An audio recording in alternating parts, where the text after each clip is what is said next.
just going to start the recording, and now I'm going to admit and mute the members of the public. Okay. I'll let you know when I'm ready. Thank you. Okay.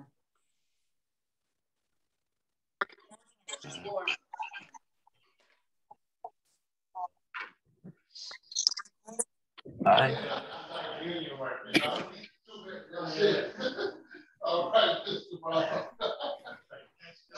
I'm not on though. Oh.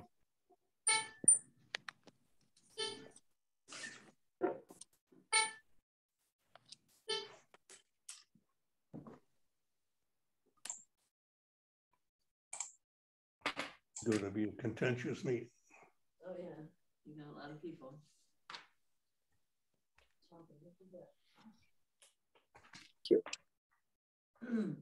Huh? No. No, you're not supposed to.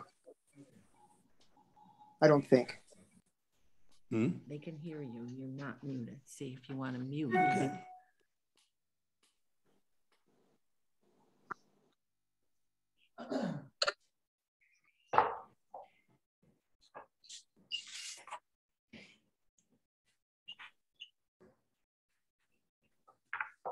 Okay, Ken. Okay. Good morning, everyone. It's 10 minutes after 9 by Queensbury time. Welcome to Lake George Park Commission meeting number 515. It's Tuesday, April 26, 2022. And I would ask Michelle, I don't see her, if we have a quorum. Yes, you do. Thank you. We do have a quorum. Words of welcome to everyone. I've heard we have 50 plus guests waiting in the wings, which normally, if we were allowed to have a public meeting like we enjoy most, you would be sitting in front of us in the audience, participating and observing the meeting. For those of you who don't have an agenda in front of you, you can go to the Park Commission website and grab one or download it or look at it. The Park Commission operates under an agenda. We follow the agenda items in order as we have traditionally. And the items that are on the agenda, the project items, are discussable only by commission members. This is a commission meeting. There is always a public comment at the end of the meeting prior to adjournment. And at that time, we will do our darndest best to call on each one of you individually that has a desire to speak. My request would be that those that speak, if you're all speaking on the same subject, that you don't necessarily repeat what you heard a couple times before you.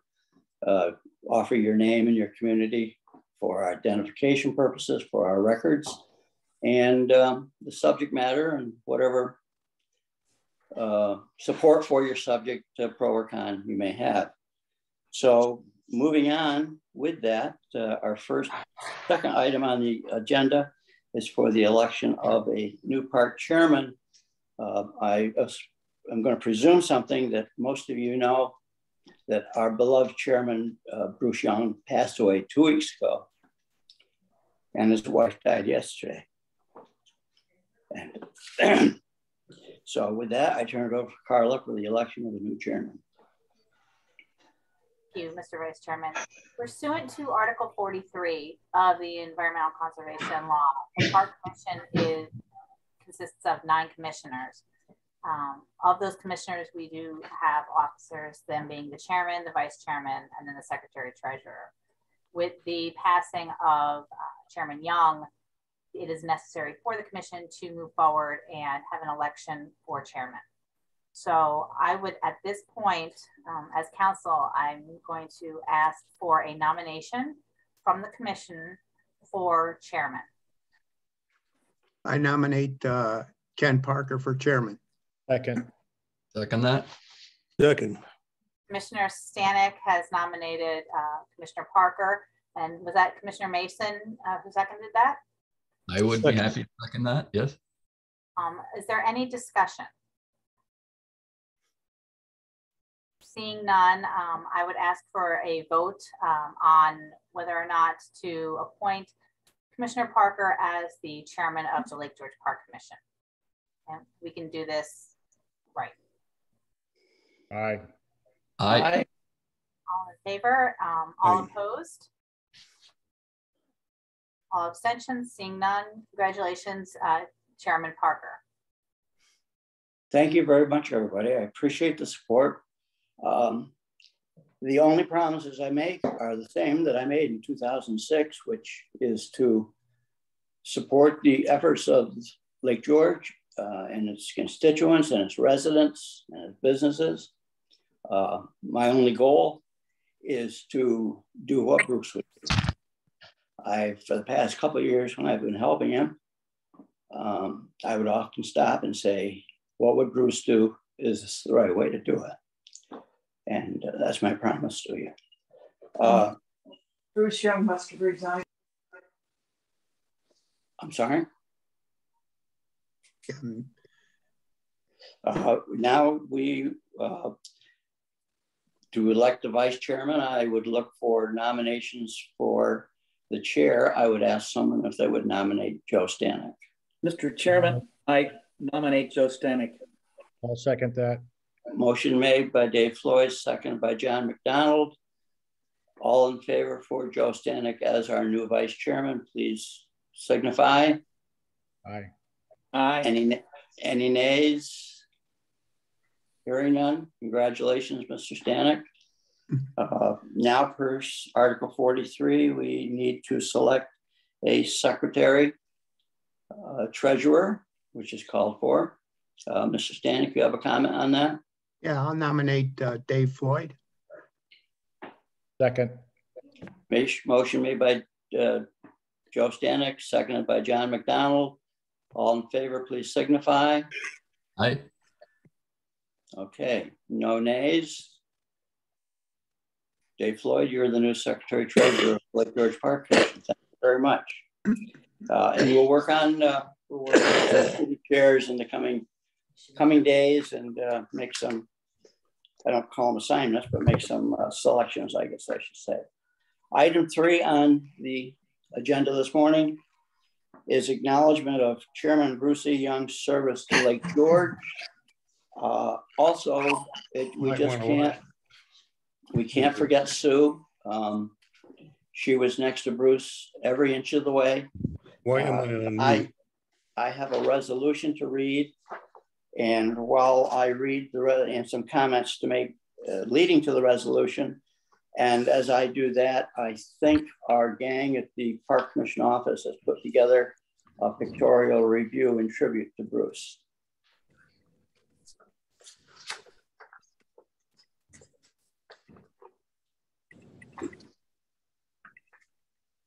Bruce was a retired military fighter pilot, achieving the Air Force's Top Gun Award, the best of the best.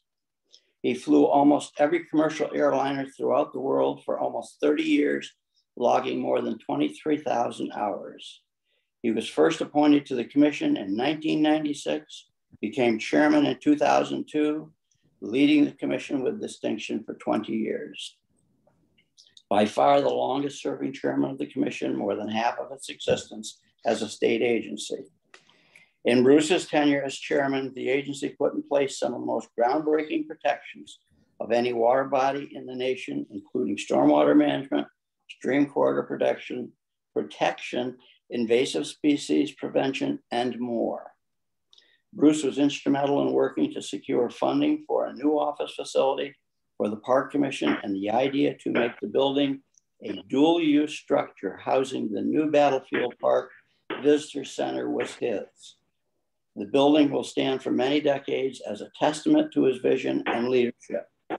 Bruce was an incredibly dedicated, highly impartial leader who earned the respect of all who had the honor of working with him. He leaves 2 daughters, Beth and Deborah, and a number of grandchildren. Resolution 2022-15. Whereas the Lake George Park Commission is the New York State agency charged with the long-term protection of Lake George and its many users, And whereas Bruce Young, lifetime resident of Hewlett's Landing on Lake George, served as a Lake George Park Commissioner from 1996 until his passing in 2022. And whereas Bruce served with distinction and honor as the Commission's chairman for 20 years, the longest tenure of any chairman in Commission's history. Whereas in his 20 years as chairman of the Commission, Bruce directed the agency through some of the most important environmental protection and public safety initiatives in the agency's history, including cutting-edge aquatic invasive species prevention, stormwater management, stream corridor protections, marine patrol expansions, and a newly constructed office facility securing the future of the Commission. And whereas Chairman Young was a highly respected leader in the Lake George region, always open to new ideas, a consummate listener with a quick wit and a steady hand. And whereas under Bruce's tenure as chairman, the Commission has been made stronger and Lake George itself has been better protected than at any time in history.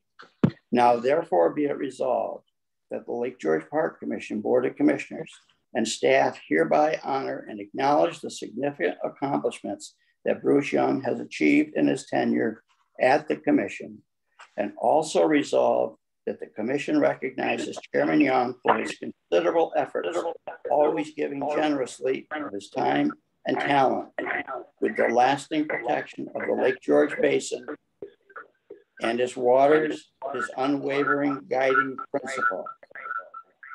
And finally, be it resolved that Bruce Young's legacy as chairman and as a conservation leader shall forever be a superior example for watershed protection and lake management in the Lake George region and beyond. And I'm proud to make that as a motion. Second. Seconded by Commissioner Floyd. All in favor of the adoption of this resolution? Aye. Seeing no nays, this resolution is hereby adopted. And let's watch the photos.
Thank you, Justin. Yes, thank you. Wonderful job. Okay, moving on, item 4 of our agenda.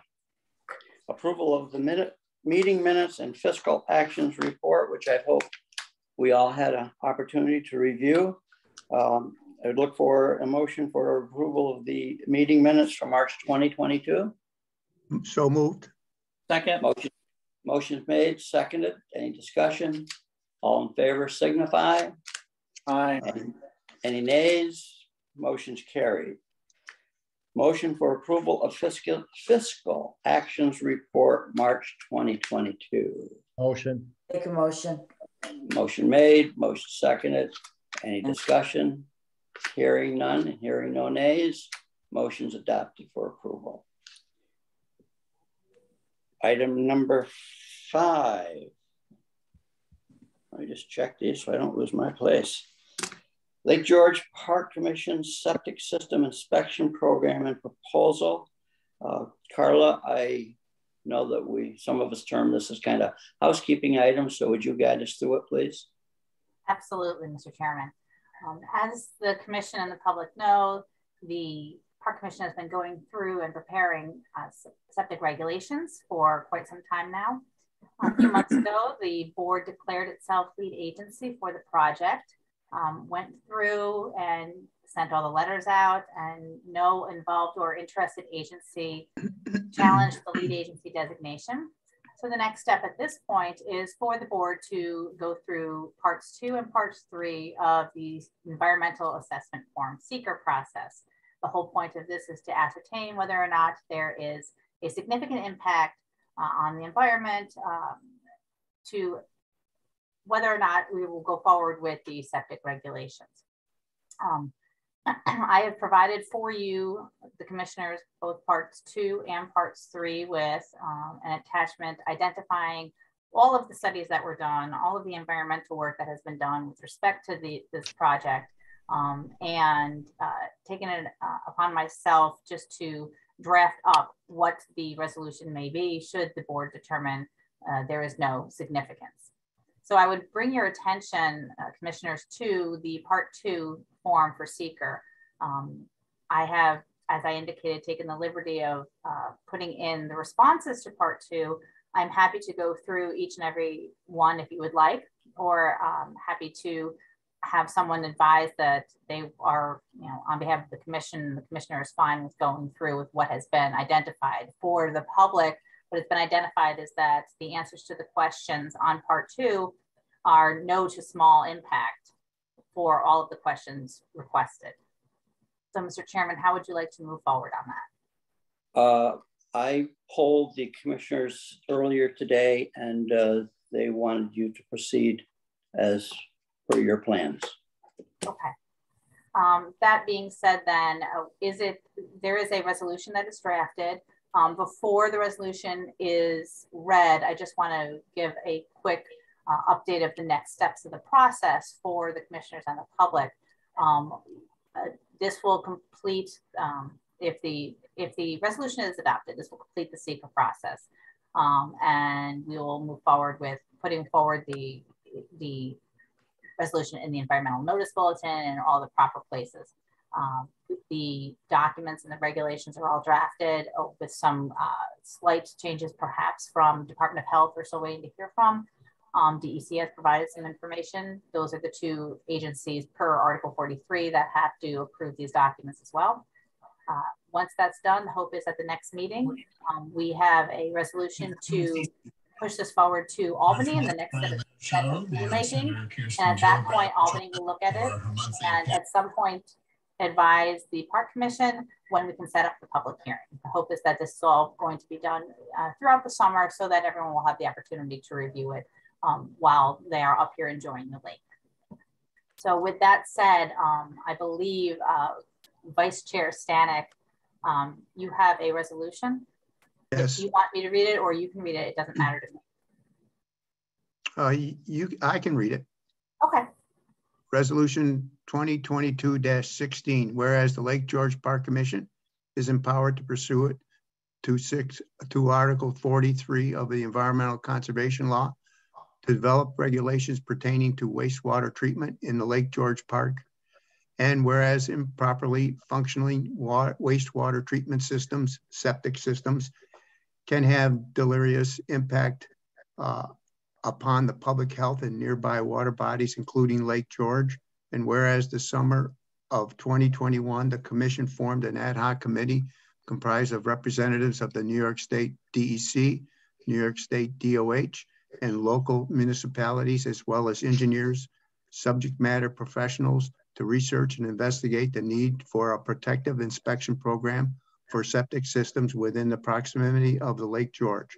And whereas the resolution of 2022-01 dated January 25th, 2022, the commission determined that the project to be a type 1 action, as that term is defined in section 6 NCRR 617-2.2 and 617.4, and further named itself lead agency for the purposes of the seeker.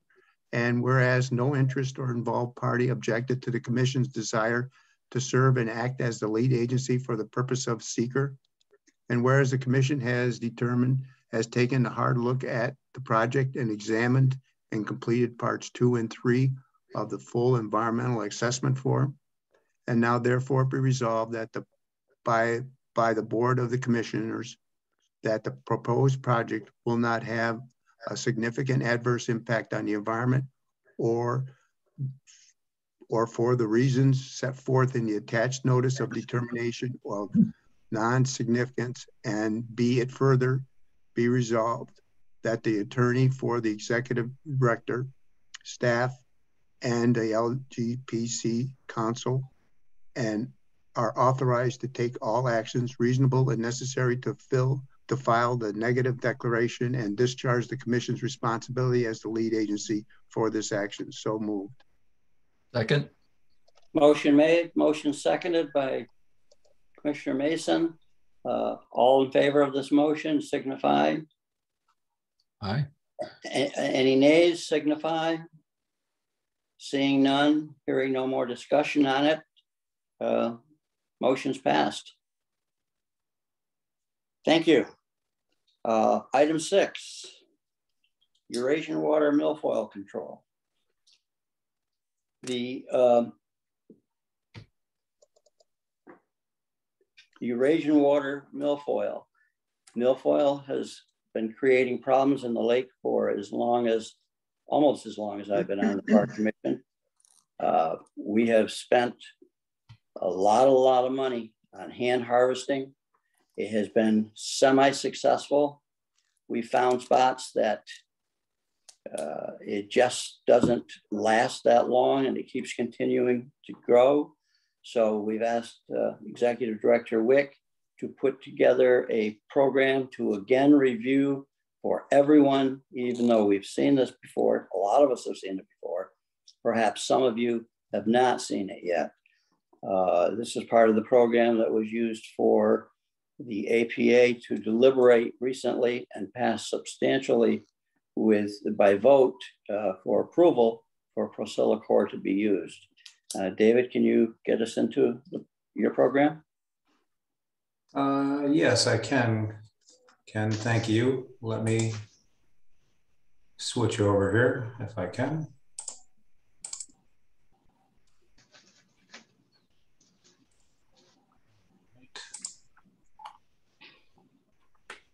One second. Okay, can anybody see, or everybody see the slides hopefully?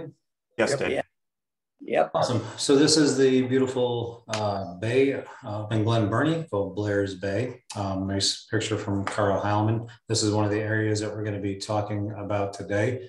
Talking about Procellacor EC as a new next generation aquatic herbicide that we're considering using here in Lake George. But we thought it important to go back to why we're even having this discussion. If you take a look at the bottom, you'll see kind of a nationwide map of Eurasian water milfoil. And over to the right, you see the locations in New York State. So it's fairly ubiquitous around many of our water bodies, many of our most important water bodies. And to cause significant economic and environmental harm, costs a lot of money to address. It is very easy or very difficult, if not impossible, to eradicate. The Commission has been working on Eurasian milfoil issues with its local partners, the Lake George Association and the Fund for Lake George for many years. And we're always looking at the newest tool in the toolbox to see how we can always do better to protect Lake George. This is a shot from what we call site number 1. This is up in Northwest Bay. Northwest Bay being site number 1 was discovered in 1986, and we've been managing this site for over 30 years. And we can knock it back down. If Walt Lender's on the call, he can tell you we're in this bay repeatedly, and it's just very difficult to control it. It's in with a lot of native vegetation, and it's difficult to get all of the roots and all of the fragments. Remember, our current methodology is really hand harvesting, which is pulling each individual plant up by the roots, and it can be difficult to do so if we go through a couple times in a season.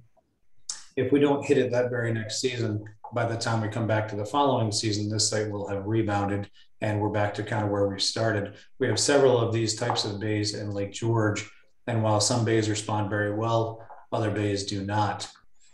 So if you take a look at the right here we have, if you go on the commission website, that is our current active milfoil mapper. It's very interactive. I invite anybody to pop on the commission website and take a look. The yellow areas are the dense beds areas in Lake George, and then the lighter, the colors, or the darker, cooler colors are less impacted. So over $7 million since the program first began in 1986, a significant amount of money. Over the last 3 years, we spent about $1.3 million collectively between a grant we got from the Department of State working with Warren County, and the commission's fund from the Environmental Protection Fund, and funds from the Lake George Association. And just last year alone, we're at $425,000. And are we making progress? We think so. We think we're making very good progress in certain areas that respond well. The more difficult sites are the ones that we continue to go back to year after year, whether it's Harris Bay or Sunset Bay, certainly Glen Burnie, Northwest Bay. There's a large number of them that we go in there year after year, almost mowing the lawn, as opposed to other sites like a Clay Island or Middleworth Bay, Van Buren Bay, Arcady Bay is holding up fairly well, that respond very well to our diver assisted hand harvesting efforts. So I invite anybody to take a look at the commission website at any time and learn more about the areas that we're working within. And you can also find all of our old reports, and you can take a look at whatever area that you're interested in and find out its harvesting history. So this is diver assisted suction harvesting. The bottom right picture is AE Commercial Diving. They're our current contractor here on Lake George. And so this is a diver assisted suction harvesting. The picture on the left is a person going down into the roots, trying to work the root mass out. And then they take the plant and put it into the suction tube, and it goes up onto the tray up top on the boat here. The water goes back into the lake, and the plant remains on top. So it's pretty considerable effort and very high cost, but it has shown to work very well in some locations and not very well in others. So I did take the liberty of borrowing a few Adirondack Park Agency slides. Hopefully several of you had the opportunity to be on the Adirondack Park Agency meeting. Aaron Zeman did a yeoman's job of presenting his 111 slides over an hour and a half in much more detail than I'm going to do today. But we have their presentation on our website. You can take a look at any given time. So what is Procelacor EC? It is a selective systemic herbicide. It is a new tool in the toolbox for Eurasian water milfoil management nationwide. The Northeast has actually been the most active region in the country in addressing Eurasian water milfoil via this new next generation aquatic herbicide. It is effective at exceedingly low doses. It has a rapid plant uptake, fast degradation, and it has almost no non-target impacts. We'll talk about that a little bit. Another APA slide. So this has been approved for use by the Environmental Protection Agency in 2018. That's following 8 years of product scientific study review and regulatory approvals. Over 120 scientific studies, peer-reviewed, had to go into the process to get the EPA to sign off on Procelacor EC over a significant amount of time. In addition to that, the DEC has to label it individually. All states have to label it individually within their own state. So they took their own time and saw if there was any questions that needed to be answered. And once they received their level of satisfaction, the Division of Pesticides in the DEC goes through a full and formal process that includes the Department of Health and the Division of Fish and Wildlife. And end of the story is the product application was fully reviewed regarding human health as well as ecosystem health. There were no objections to the registration of this product in New York State. And if anybody has been involved in New York State government for any length of time, you know that the state does not move quickly, nor does it do things upon impulse. These things take time and effort and all levels of review. So there's significant levels of work that have gone into the EPA and the DEC review to label this product for use in New York State. So what is it? It is actually an aquatic plant growth hormone. It's called an auxin mimic, and it mimics the plant's natural growth hormone, and it causes excessive elongation of the plant cells, and ultimately they slowly split apart. The herbicide is systemic, which means it's absorbed by the plant, distributed throughout the plant's system, leaves and roots, and finally, ultimately dies within several weeks. It does have an exceedingly short contact time, vastly less than any previous application, such as a sonar or renovate, looking at 2 to 6 hours of contact time. Symptoms will be displayed within hours to days, decomposition 2 to 3 weeks. And one thing that's just critically important to us here in Lake George is that the plant fragments, once treated with Procelacor, are no longer viable. I've been overseeing the program on Lake George for the 10 years I've been at the commission. One of the largest problems that we have with our suction harvesting and our hand harvesting is the massive amount of fragments that will break loose from plants. And each one of those individual fragments can form a new plant. And we've seen that time and time again in some of our more difficult areas. And a lot of times you simply can't find the plant to remove it from the lake bottom. And when you thought you went through and cleared a whole bay, say Sunset Bay, and you come back next year and you're wondering why all of these new shoots are up, it's because of those fragments. So after a treatment with Procelacor, those fragments that may appear due to boat traffic or any swimming activity, whatever, they're no longer viable and they will not grow. So the herbicide is applied when they're actively growing early in the season. That's for efficient herbicide uptake. And earlier in the season is also before most of the native plants come up. So early in June, milfoil rises more early than most, and it addresses milfoil selectively. So it's kind of a double level of protection. This is a DEC slide when Janine Brule. Janine runs the DEC pesticide registration division for DEC. We asked her to come up 2 separate times for our public meetings, and she went through the full process of how DEC reviews and ultimately approves an aquatic herbicide in New York State. It's quite lengthy and thorough. The registration letter about that process and their review is on their website. It involves the Department of Health and the ecosystem health, which looks at the environmental impacts. And one question that has come up repeatedly is, what about the other ingredients? We know the prime ingredient, the active ingredient, but what about the other 97% of the product?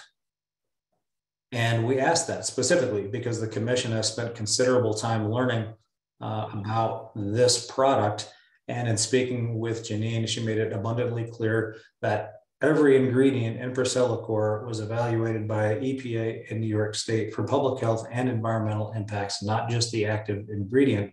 Many of the comments that have come to the commission and to the APA were saying, well, what about, why don't we know about the other 97.5% of the products? And the DEC's answer is the state of New York is fully aware of every component in Procelacor EC, active and inactive ingredients, but that information is held confidentially because there's a proprietary mix held by the owner of the product itself. That has been the long-standing system in place for many decades, but be assured that every component within Procelacor has been reviewed by scientific and regulatory experts. I'd like to read this very quickly. This is from the DOH to the DEC. The available information in fluoropyroxafen, benzyl, and the formulated product Procelacor EC indicates they are not acutely toxic, and the active ingredient is not carcinogenic, genotoxic, neurotoxic, or teratogenic. Due to a complete lack of toxic effects for the product, the EPA did not conduct dietary, occupational, or post-application residential risk assessments for the labeled use of EC. So basically the product was so low in its toxicity that they cut out doing what they might do for a higher risk product out there that they were evaluating. I want to jump now quickly to New Hampshire. New Hampshire has been a wealth of information to us here in Lake George.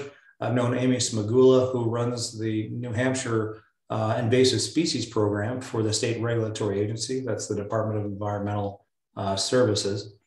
I've known Amy for years, and I asked her to come to our first public information event saying, you know, you have no dog in the fight. Tell us flat out exactly what you think about this product. And she did so.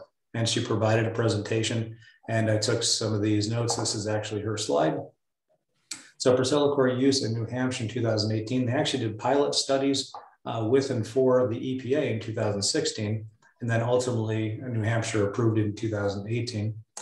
They started very small and they expanded in 2019 to medium lakes.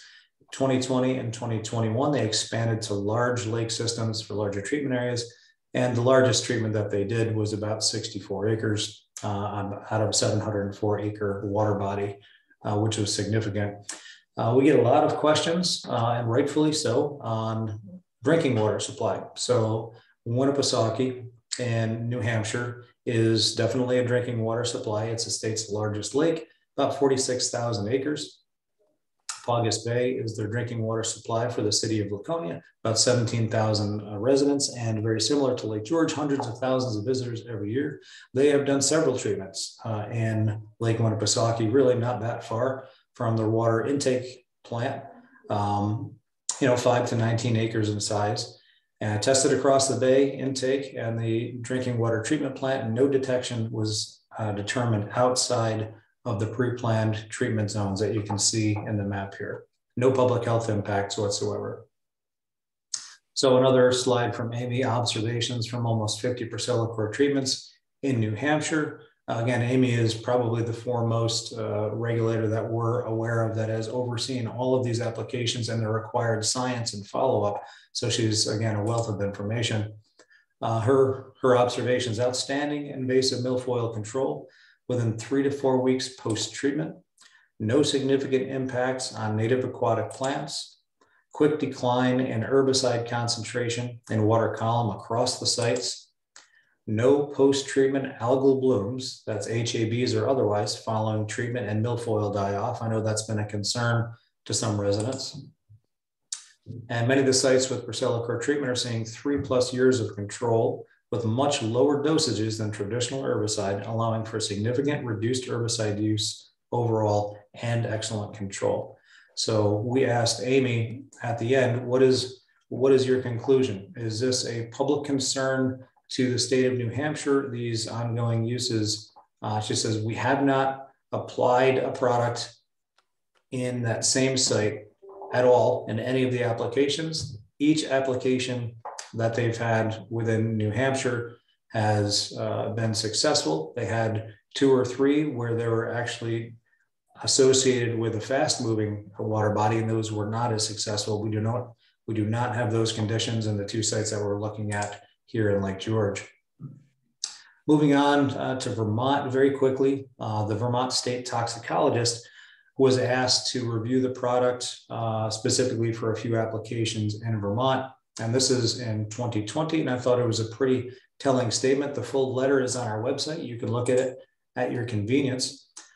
So I'm just going to highlight the underlying part, which basically says they took a look at it, and use of the dosage that they're talking about, assuming a daily exposure of a 0 to 1-year-old gives a drinking water health advisory of 3,429 parts per billion. The drinking water health advisory for the product is over 400 times higher than the highest proposed concentration in the treated areas, and over 60 times higher than the highest use allowed on the EPA label. Thus, the proposed treatments of the 4 lakes with Priscilla are expected to result in negligible risk to public health. This is a direct quote out of their statement in the state of Vermont. Going one step further on drinking water safety, since it is the #1 concern of the public that the commission has received. So regarding fluoropyroxafen benzyl, the active ingredient in Priscilla, using the European Food Safety Authority's quote, no observable adverse effects level, NOAA, an average 150-pound adult would have to drink 232,000 gallons of Priscilla treated water per day for a 90-day period to reach their level where they would expect to see any level of impact. Not only is it impossible to drink enough Priscilla treated water to observe an adverse impact, but Priscilla would never persist in the water for 90 days, considering it has a half-life of about 1.5 days in general aquatic conditions. And the summary is Priscilla has been scientifically shown to have an excellent human health profile, and thus there are no water use restrictions for boatable or recreational use following treatment. I want to jump quickly to Minerva Lake because that is the one lake in the Adirondack Park that had been reviewed and approved by both DEC and the Adirondack Park Agency prior to Lake George. I had the benefit of being up on that lake a couple of times with Lee Walrath, who is the primary person at the Adirondack Park Agency overseeing and regulating that activity. So the charts that we have right here, the colors are reflective of each individual location. So the application zone was right around number 2. Their target rate was 3.82 parts per billion. They have different situations than we do here in Lake George. And you can see the first day after treatment, they were a little bit below that. And then it dropped off very quickly to non-detectable within 3 days. Location number 1 here in red never showed up. If it was non-detected the entire time. This is the outlet of Minerva Lake. And of course, it didn't show up further down the way as well. And further along, this area was a treatment area and shading. 3 never even got above 2.5 parts per billion. And within a few days, it was down to non-detect. And it's important to note that in Minerva Lake, the Eurasian water milfoil was cleared over the entire 79-acre water body, not just the 41-acre treatment area. And there's been some questions out there. Well, why is it treating outside the area? It shows that the product has gone out beyond the treatment area. And in speaking with the Adirondack Park Agency and Solitude Lake Management, that was not unexpected. What was unexpected was how effective it was at those lower, more diluted rates. So that was seen as a positive. Only one single Eurasian water milfoil plant was found in the fall of 2021. That is in the entire lake outside the treatment area. That's 18 months after treatment. And this is a lake that had hundreds of thousands, if not millions, of Eurasian water milfoil plants in that lake. Prior to using Percellacor, the town of Minerva was putting $70,000 per year each year into diver-assisted suction harvesting and hand harvesting, and we're making ground, but it continued to rebound year after year. I spoke with the Minerva Lake supervisor a year ago, and he was beside himself how happy he was with the outcome, the fact that there was no residual Percellacor in the water, and that the native plants were coming back. And that $70,000 that he had planned every year was now being repurposed into the park that is on Minerva Lake to put a new playground in and work on the parking lot. And he says there's a 3-year guarantee that those plants won't return. So that is $70,000 per year for 3 years minimum that he is not putting into milfoil treatments in Minerva Lake. And Minerva Lake is a very small town, of course, with a limited budget. So they found no evidence of adverse plant impact to their community. They did see some subtle changes. And if you watch the APA presentation, they saw an increase in the native plants that were coming back into the areas that were occupied by the invasive species. The herbicide concentrations, of course, in lake declined as predicted in the models. And the project was declared very much a success. And I believe that project was voted on unanimously in favor by the Adirondack Park Agency. That was 2 years ago. Moving on to the Lake George project that we're looking at right now. This information has been available through the Park Commission for several months now. The 2 sites that we're looking at, these are scaled, and this doesn't only just include the treatment site, but also the dilution zone. So we're looking at this site up here in the north, is Glen Burnie, and then the further one to the south is in Hewlett's Landing. So being a state agency, the commission, as I noted, does not do things quickly or on impulse whatsoever. People that have worked with a commission know that it takes us years many times to get things done, whether it was 3 years for our invasive species prevention or 3 years for our new stormwater regulations. These things take time because we have to do it right. We did extensive background research with the EPA, the DEC, and many other states where Percellacor has been used, always looking for that chink in the armor. Show us the studies, show us the science where things went south. Where didn't it work? We simply could not find those, and we remain open to those scientific studies, peer-reviewed scientific studies today. We have had several public discussions Since April of 2021, this time last year, Lee Walrath did a presentation to our commission on Minerva Lake, and we discussed moving forward with a pilot site or two on Lake George in 2022. And we worked on that all over the past year. We had 4 discussions at 4 of our Park Commission public meetings, including 2 presentations, plus 2 public informational meetings, one for the general public and one for all of the town elected officials around the Lake George Park.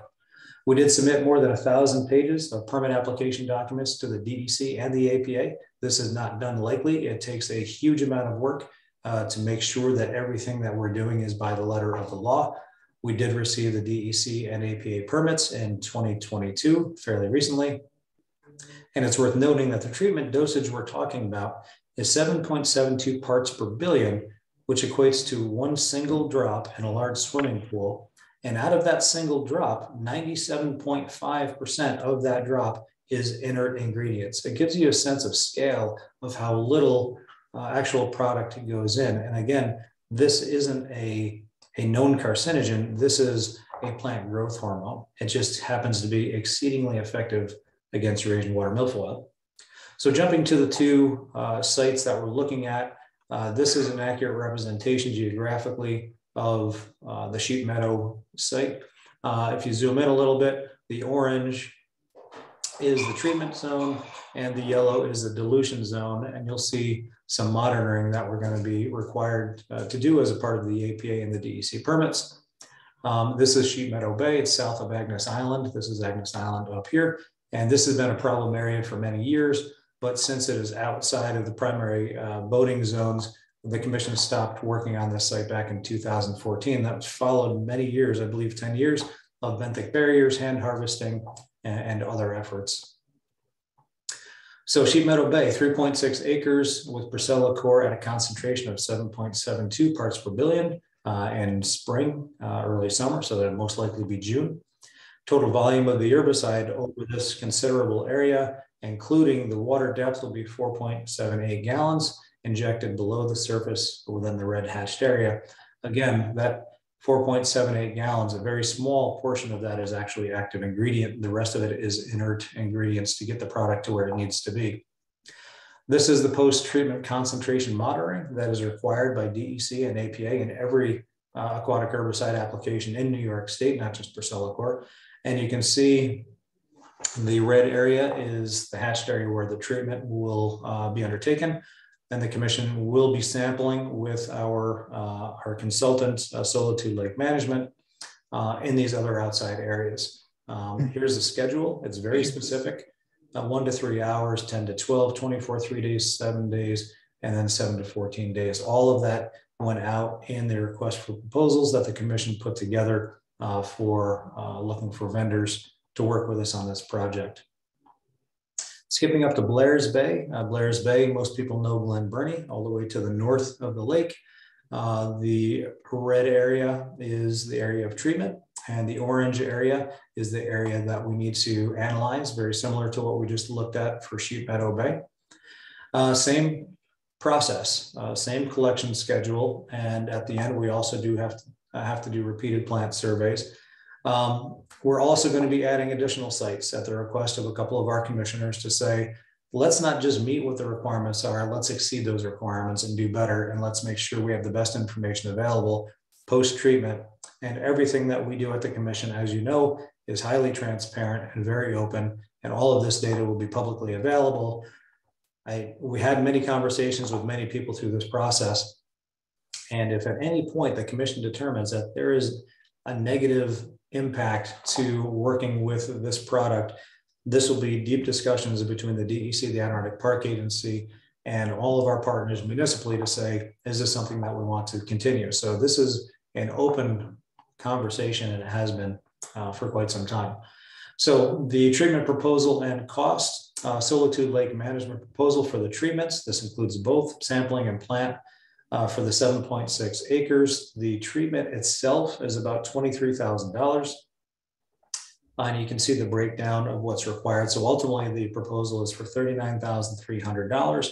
Almost half of it is in the scientific study afterward.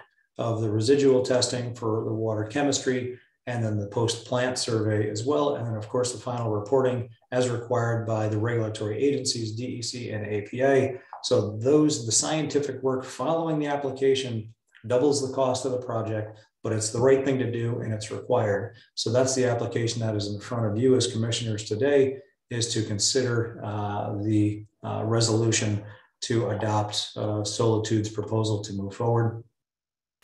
And at the end of the day, the treatment cost equates to about $3,000 per acre, not including the plant surveys, but just the treatment, $3,000 per acre. And it guarantees 3 years of milfoil-free zone following the treatment. That is absolutely unheard of. In my experience, I've been working on milfoil control for most of my professional career for 30 years. That is a pretty strong statement to make. And if accurate, which it seems to be based on both the New York and the New Hampshire results, it really could be a game changer for helping to minimize milfoil in Lake George. One thing that gets lost in the discussion quite often is every tool in the toolbox for milfoil control has impact. Whether we're putting benthic barriers down on the bottom of the lake and smothering every plant and animal under those barriers, which the commission stopped about 6 years ago. When you put the benthic barriers down, you remove those barriers and now you have a totally open zone that can be repopulated with any milfoil around the area. So we found those to be fairly ineffective and very negatively impacting upon the aquatic community. So the commission continued on and moved on to diver assisted suction harvesting. There's many sites in Lake George that we harvest acres repeatedly throughout the summer. And when we're pulling these plants out by the roots, there is significant turbidity, and that is a re-release of the phosphorus and the nitrogen and the sediment into the water column. That wasn't there if we hadn't done the hand harvesting. Some areas we're looking at upwards of 10 to 15 acres of harvesting. Now picture we're pulling up and making turbid 10 to 15 acres of that water area and releasing those nutrients into the water. Given the concerns with increases in algae and possible HABs, we need to evaluate all of our tools equally and have an honest assessment of what is the most beneficial for Lake George. Public comments, we wanted to talk briefly about the public comments. We have received dozens of emails from concerned citizens regarding the effects of Procellacor, and every one of our commissioners fully understands that there's naturally going to be concerns about putting an herbicide in an aquatic ecosystem, particularly where there are water intakes. Most of those concerns we have found have resulted from inaccurate or incomplete information that they received from outside parties. We have our responses to comments on our website. The comments show up on our website, and you can read what the science and actual fact is behind those. We welcome that discussion continued at any time.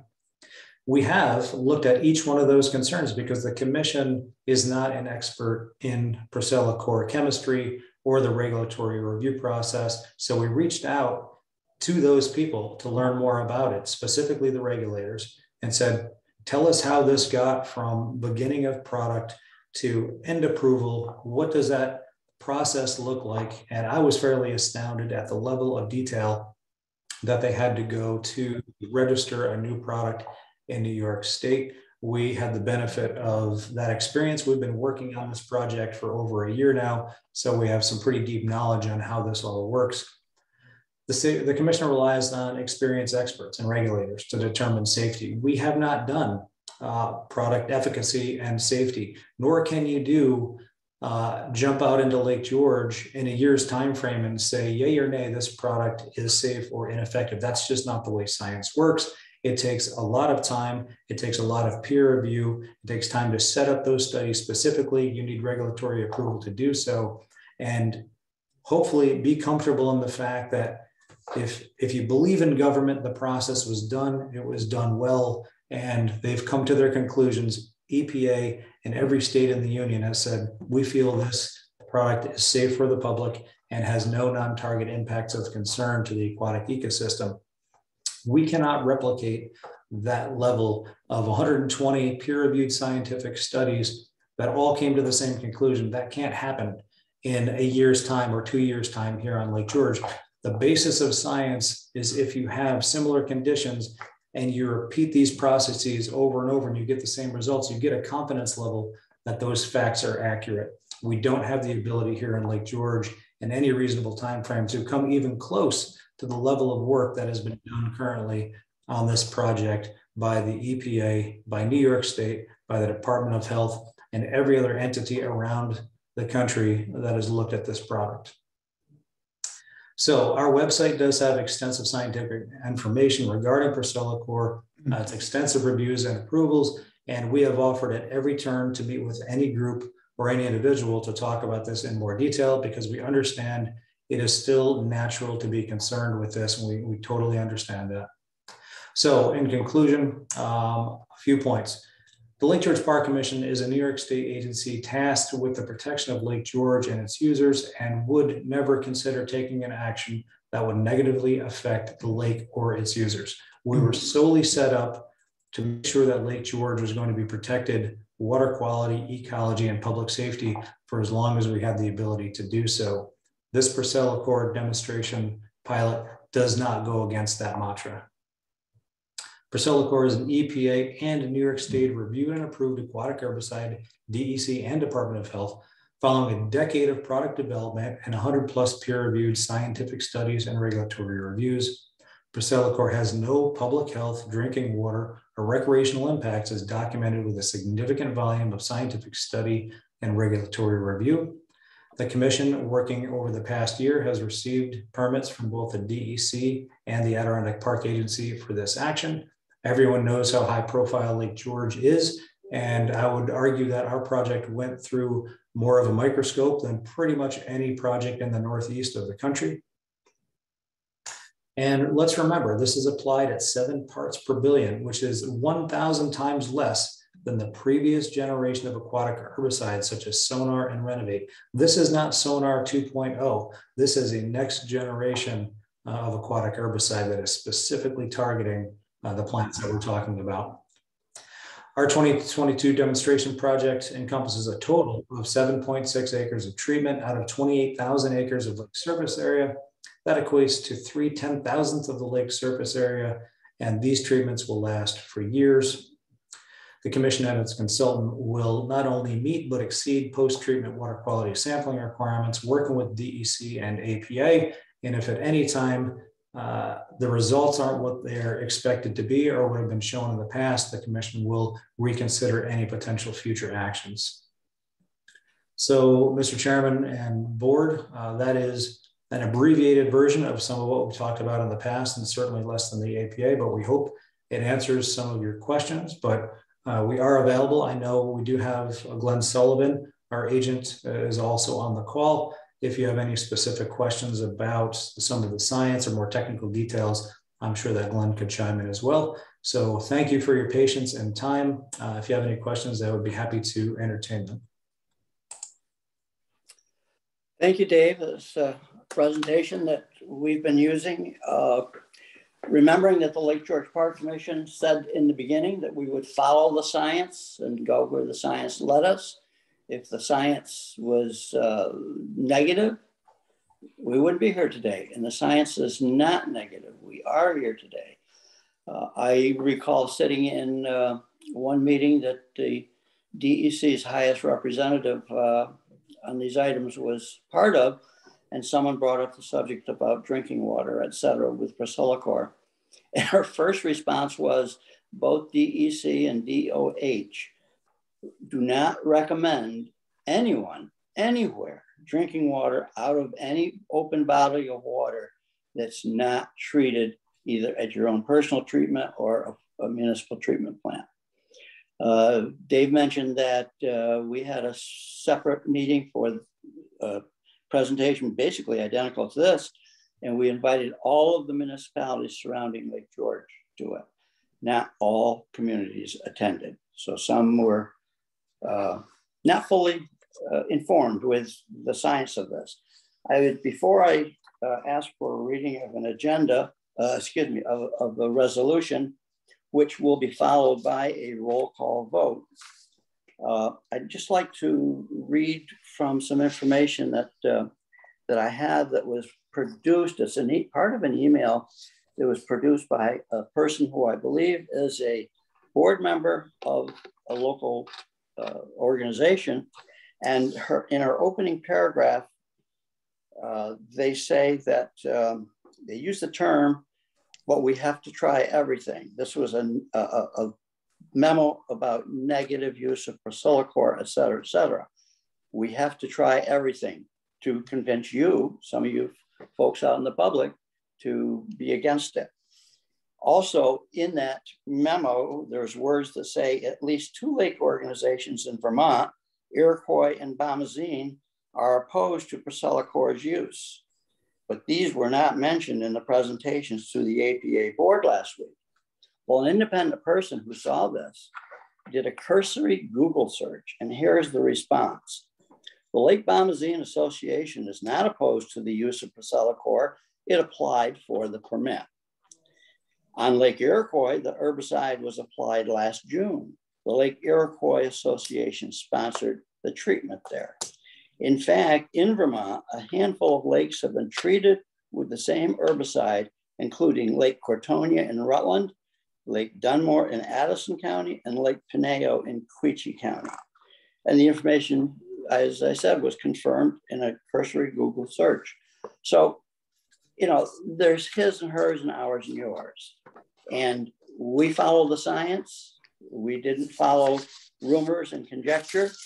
And having said that, I'm going to ask Joe Stanek to read a resolution that's titled Eurasian Water Milfoil Control Priscillacor Treatment Acceptance of a Management Proposal, Resolution 2022-17.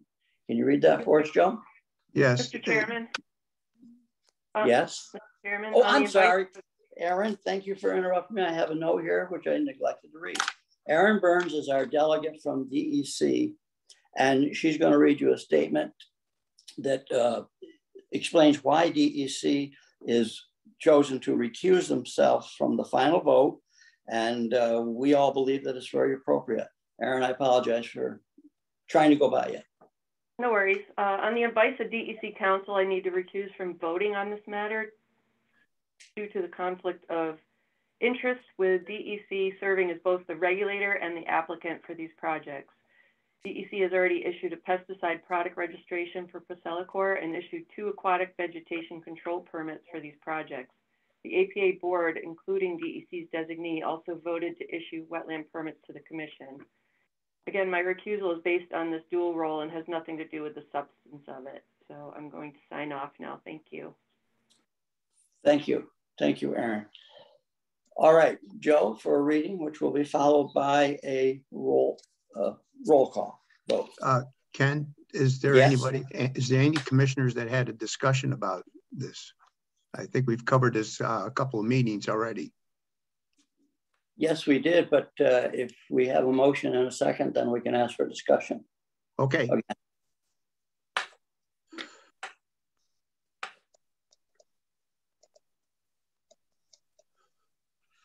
We're set for you, Joe, to read. Okay. Resolution 2022-17, whereas the Lake George Park Commission is the New York State agency responsible for the prevention and management of invasive species in Lake George, and whereas the commission has been managing invasive Eurasian milfoil in Lake George for more than 3 decades at the cost of millions of dollars and various levels of ecological impact, while always looking to be the best management practices and technologies available. And whereas the Environmental Protection Agency and the New York State Department of Environmental Conservation have approved the selective aquatic herbicide known as Priscillacor EC as a safe and effective choice for milfoil control in the water bodies throughout the country.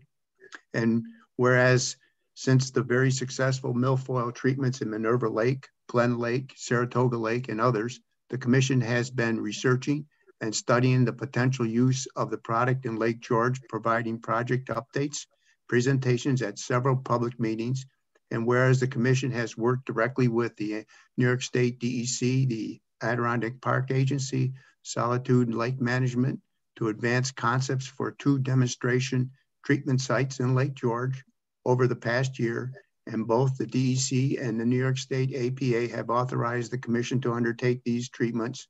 And whereas the commission has received a proposal from Solitude Lake Management to undertake the 2 treatments and the required follow-up water quality and plant sampling and project reporting at a cost of $39,300 for both sites combined, equating to a cost per acre of approximately $5,000. And whereas the treatment comes with a guaranteed of 3 years of no returning milfoil plants in the affected area, representing a very cost-effective and safe means of controlling these milfoil beds for long-term. Now therefore be resolved that the Lake George Park Commission hereby accepts the proposal from Solitude Lake Management and authorize the executive director to sign the agreement and advance the treatments as noted on the DEC approved labeling and authorize permits for this project. So moved. Motion made. Is there a second? Yep. I will second it. No, Jim seconded. Jim seconded. Okay, I can't see everybody as most of us know. The motion has been made and seconded, which allows any commissioner to offer any comments if they feel it necessary.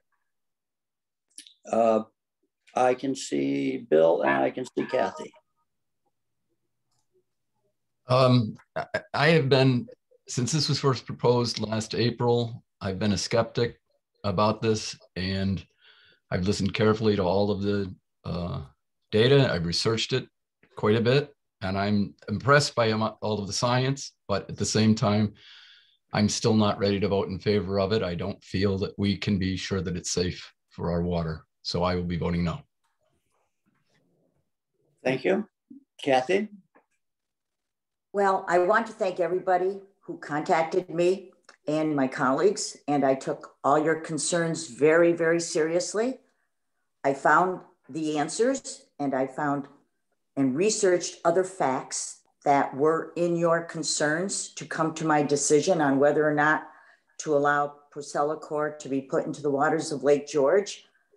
I want you to know I have a BS degree in chemistry. I know the commitment it takes to earn a doctorate in chemistry, and I truly trust the expertise and the decision of those chemists, biochemists, and biologists who work for the EPA and the DEC when they permitted the use of this herbicide. I want you to know I accept the data that has resulted from their 100+ trials for one reason, because it replicates and reproduces with none to very little deviation.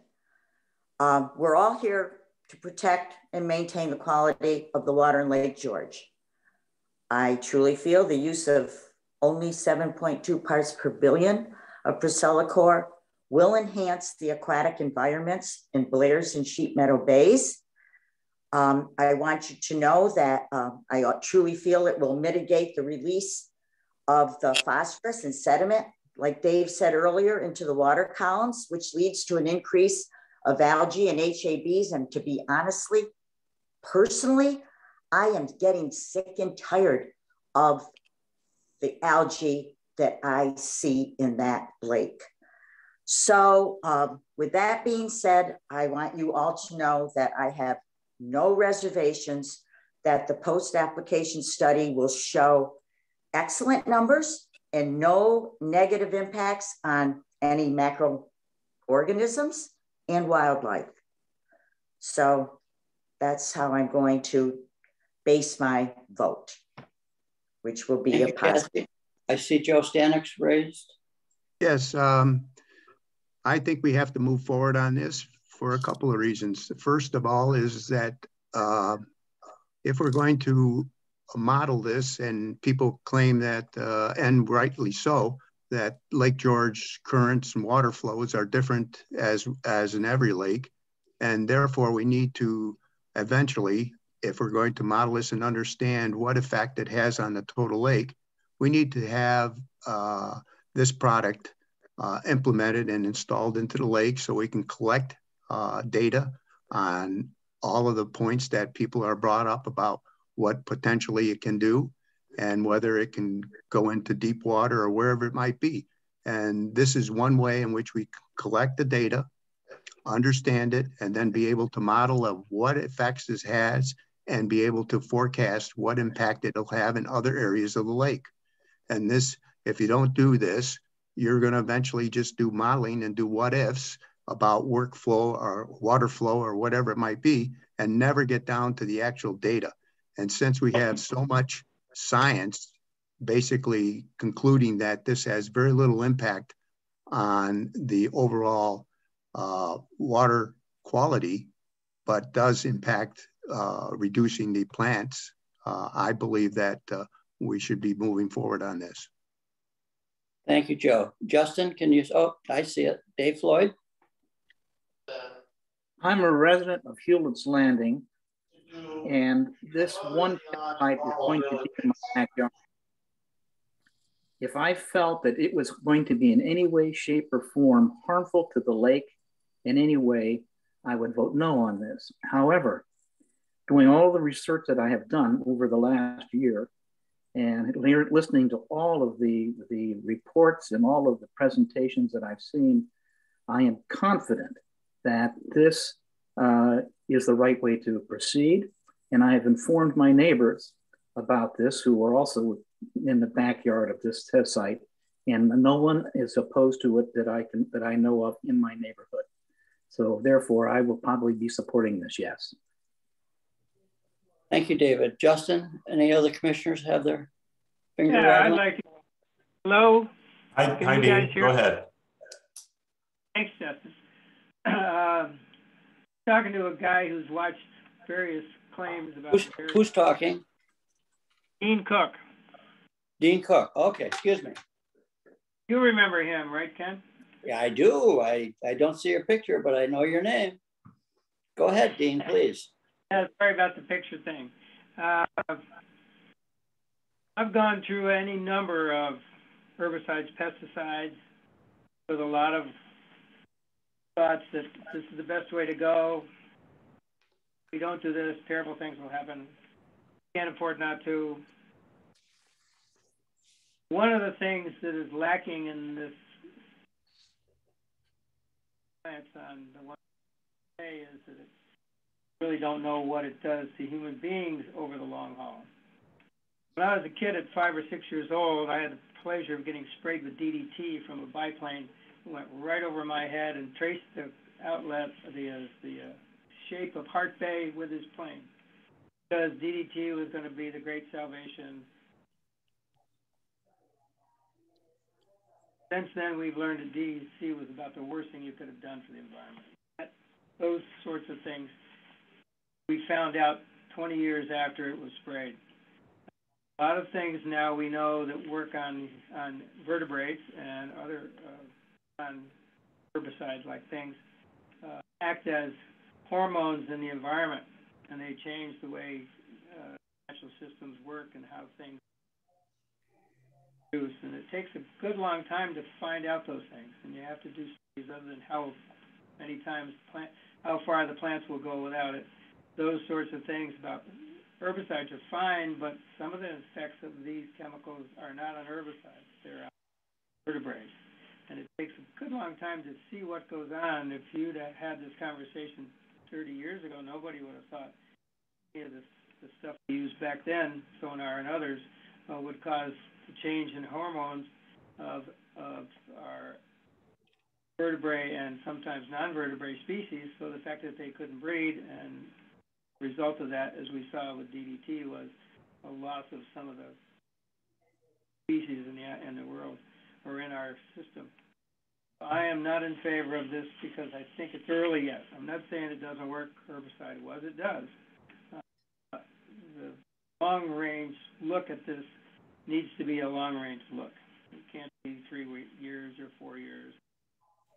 We have to look and see what it does to the effects of you and I. There's discovered also over the years is that it doesn't take a lot of chemicals sometimes to make a change. We know now that parts per billion is lots of times to have an ill effects from these chemicals when we never thought when they were originally proposed that who would ever think that a parts per billion would hurt anything. But we now know that that's really not true. I'm thinking we're a little early in the game, guys, to be putting this kind of. Okay, Obviously. Thank you, Dean. We appreciate it. Justin, have we covered any of the commissioners that want to speak? Jim Nishaw's got his hand up, but he's muted, so give him a second to unmute himself there. Jim.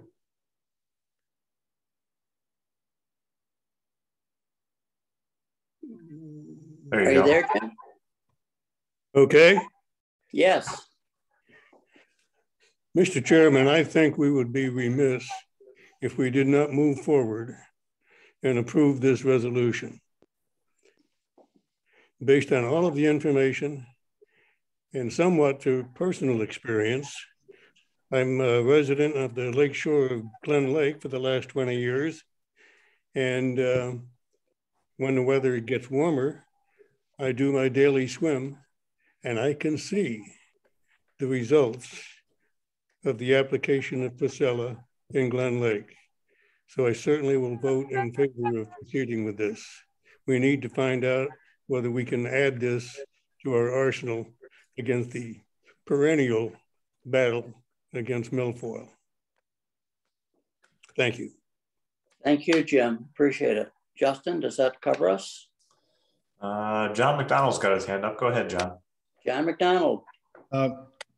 Commissioner Chair, I don't want to follow your direction and not repeat what has been said before me, but I support this as a lifelong resident of Lake George. Family's been owners of Lake George property for over almost 200 years, and I feel like it's time that we take this step to control this invasive species, and I have confidence in the science and echo what has been said by others that support this proposal. Thank you, John.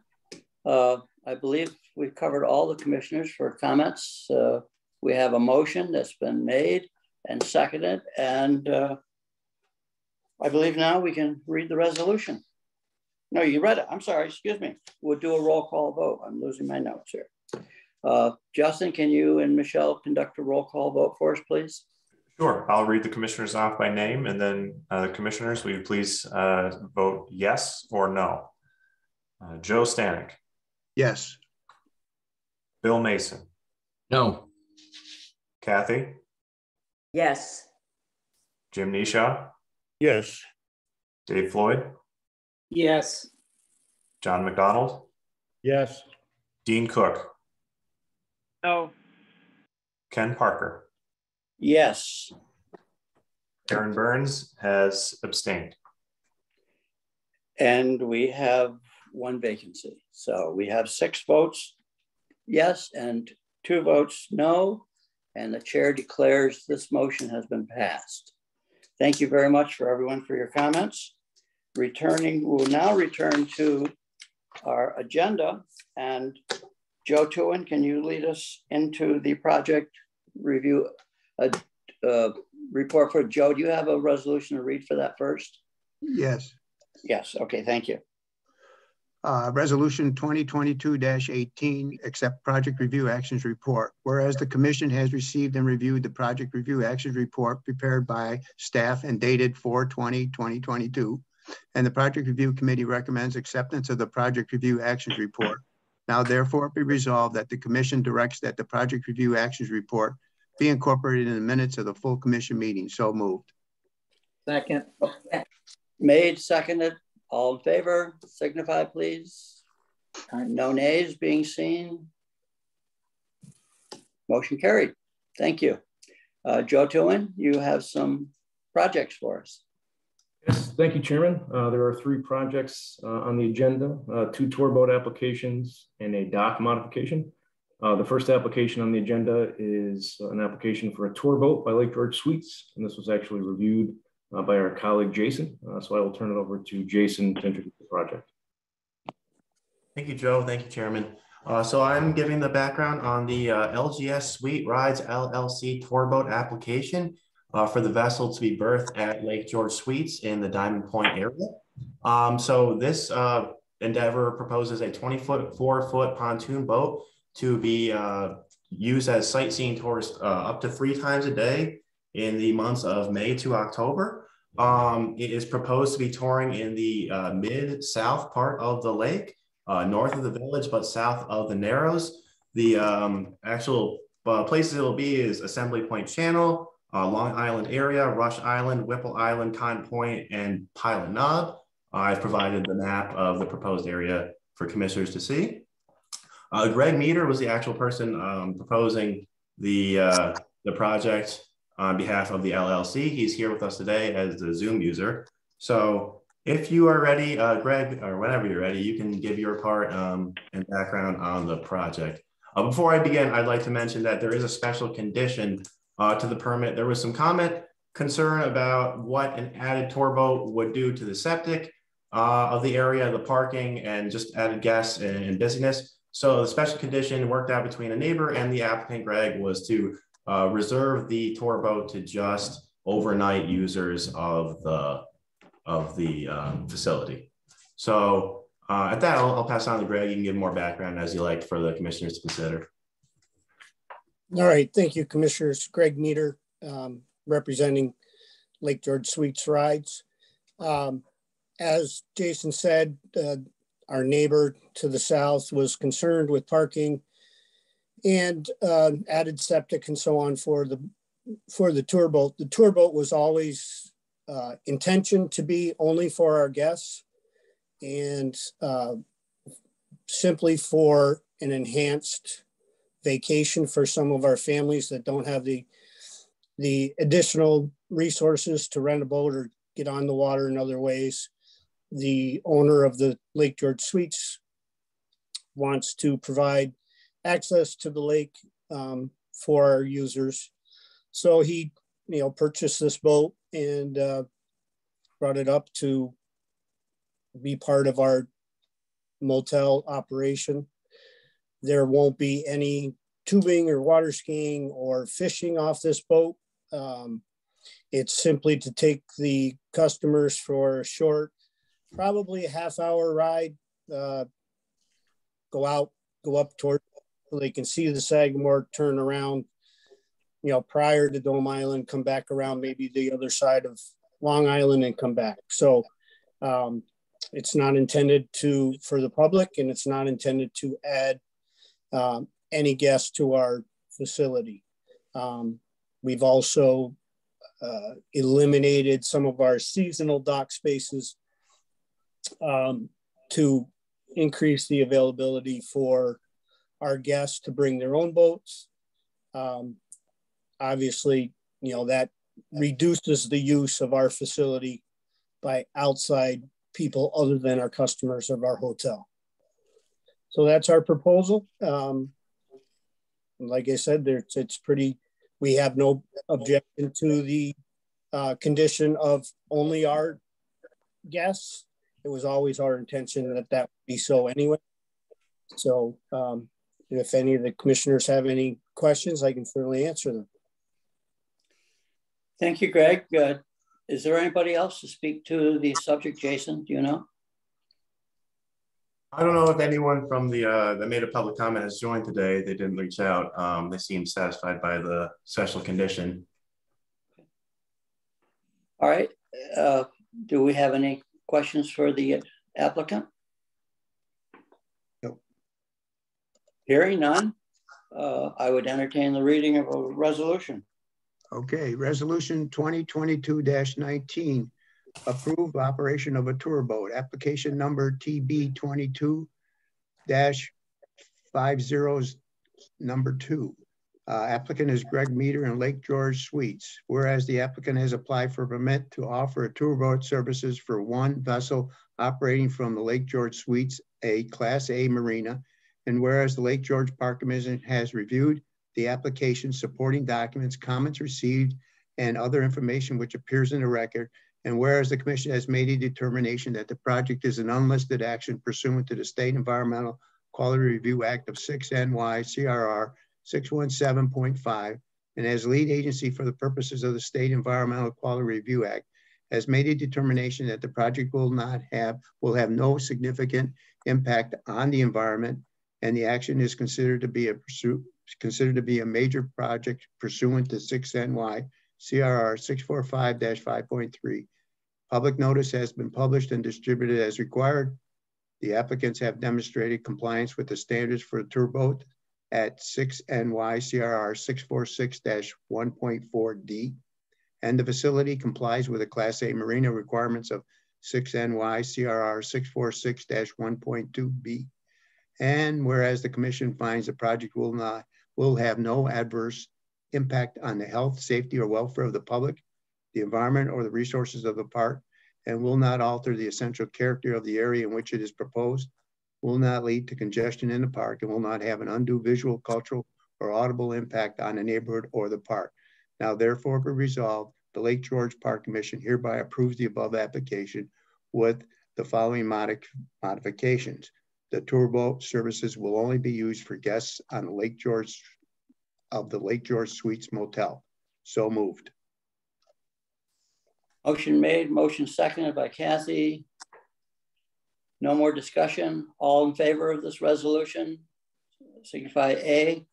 Aye. Aye. Seeing you all, seeing no nays, motion's carried. Congratulations, Greg. Good luck for you. Hope you have better weather this summer than you got today. Thank you, commissioners. And I want to give my concerns for the loss of your previous chairman. Thank you. Thank you. We share those. Jason? That's it for my projects. Oh, okay, yes. Go.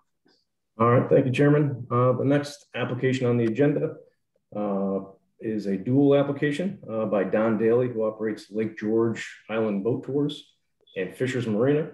Lake George Island Boat Tours currently has 2 vessels. They seek to add a 3rd tour boat to their operation.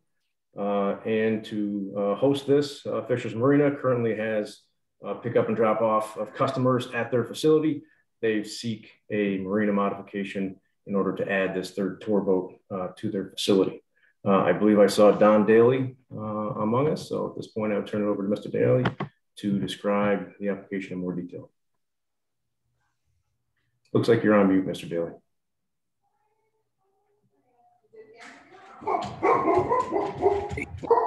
I want to thank you very much, Joe, for that. And I also want to thank Dave and the commission for that presentation. I was aware of the Rosella previously, but not to that extent. And as a tour boat owner in our 7th year, for all the private tour boat companies, we take thousands of out-of-state visitors around areas that the big boats don't go. And I can tell you, they are always amazed at the lake itself, the history, and the clarity of the water, and anything you can do to keep it that way, I certainly appreciate. So, but getting to my point, again, I've been in business. This will be the 7th year. We're the #1 tour out of 40 tours by TripAdvisor for private boat tours. And I take quite a few calls every year that I have to turn down because I currently have only 2 boats and a 3rd in reserve for when the others have to go in the shop. And I've applied for a 3rd active boat, and I've made arrangements with Nick Coutreau at Fishers Marina to be able to continue to pick up there. We have our own dock there. We have our own porta potty. We have our own picnic table, and Nick has plenty of parking. So we should have no issues with adding the 3rd boat. And I provided, you have the original documentation from when I applied for this years ago. The boat that I'm adding will be docked right next to my house, which is at 76 Rockhurst Road. The boat will be moored, the 3rd boat will be moored at 74 Rockhurst and captained by Scott Stewart, who's been a captain with me for 5 years. we are directly across the bay from Fisher's Marina, so it's easy for us to get across and pick folks up over there. The third boat will do exactly what our other boats have done for the past 7 years, and that's to take people around. We're unique in that we give them a historic, little bit of history about our lake, which many of the people who come up from out of state are not aware of. So we take them tubing, we take them swimming, we take them sightseeing, we tell ghost stories and sunken ship stories. So in all of our years, we have all 5 stars on reviews on TripAdvisor. We provide an excellent service, and we are looking to continue to do that with the addition of a third boat. So any questions, I'd be happy to answer. Thank you. Is there anyone else to speak on this application? For or again? Hearing none. Any commissioners have any questions for the applicant? Hearing none, I'd entertain a resolution. Resolution 2022-20. Application number is TB 225001. M22-5002 mod 1. Applicant is Don Daly and Fisher's Marina. Whereas the applicants have applied for permits to add a vessel to an existing tour boat operation and to modify an existing Class A marina so as to host the subject tour boat. And whereas the Lake George Park Commission has reviewed the applications, supporting documents, comments received, and other information which appears in the record. And whereas the commission has made a determination that the project is an unlisted action pursuant to the State Environmental Quality Review Act of 6 NY CRR 617.5, and as lead agency for the purposes of the State Environmental Quality Review Act, has made a determination that the project will have no significant impact on the environment, and the action is considered to be a major project pursuant to 6 NY CRR 645-5.3. Public notice has been published and distributed as required. And whereas the applicants have demonstrated compliance with the standards for tour boats at 6 NY CRR 646-1.4D, and the facility complies with the Class A marina requirements of 6 NY CRR 646-1.2B. Whereas the commission finds the project will have no adverse impact on the health, safety, or welfare of the public, the environment, or the resources of the park, and will not alter the essential characters of the area in which it is proposed, will not lead to congestion in the park, and will not have an undue visual, cultural, or audible impact on the neighborhood or the park. Now therefore be resolved, the Lake George Park Commission hereby approves the above application as proposed. So moved. Motion made. Motion seconded by Mr. Mason. Any more discussion on the motion? All in favor? Signify. Can I speak in for a second?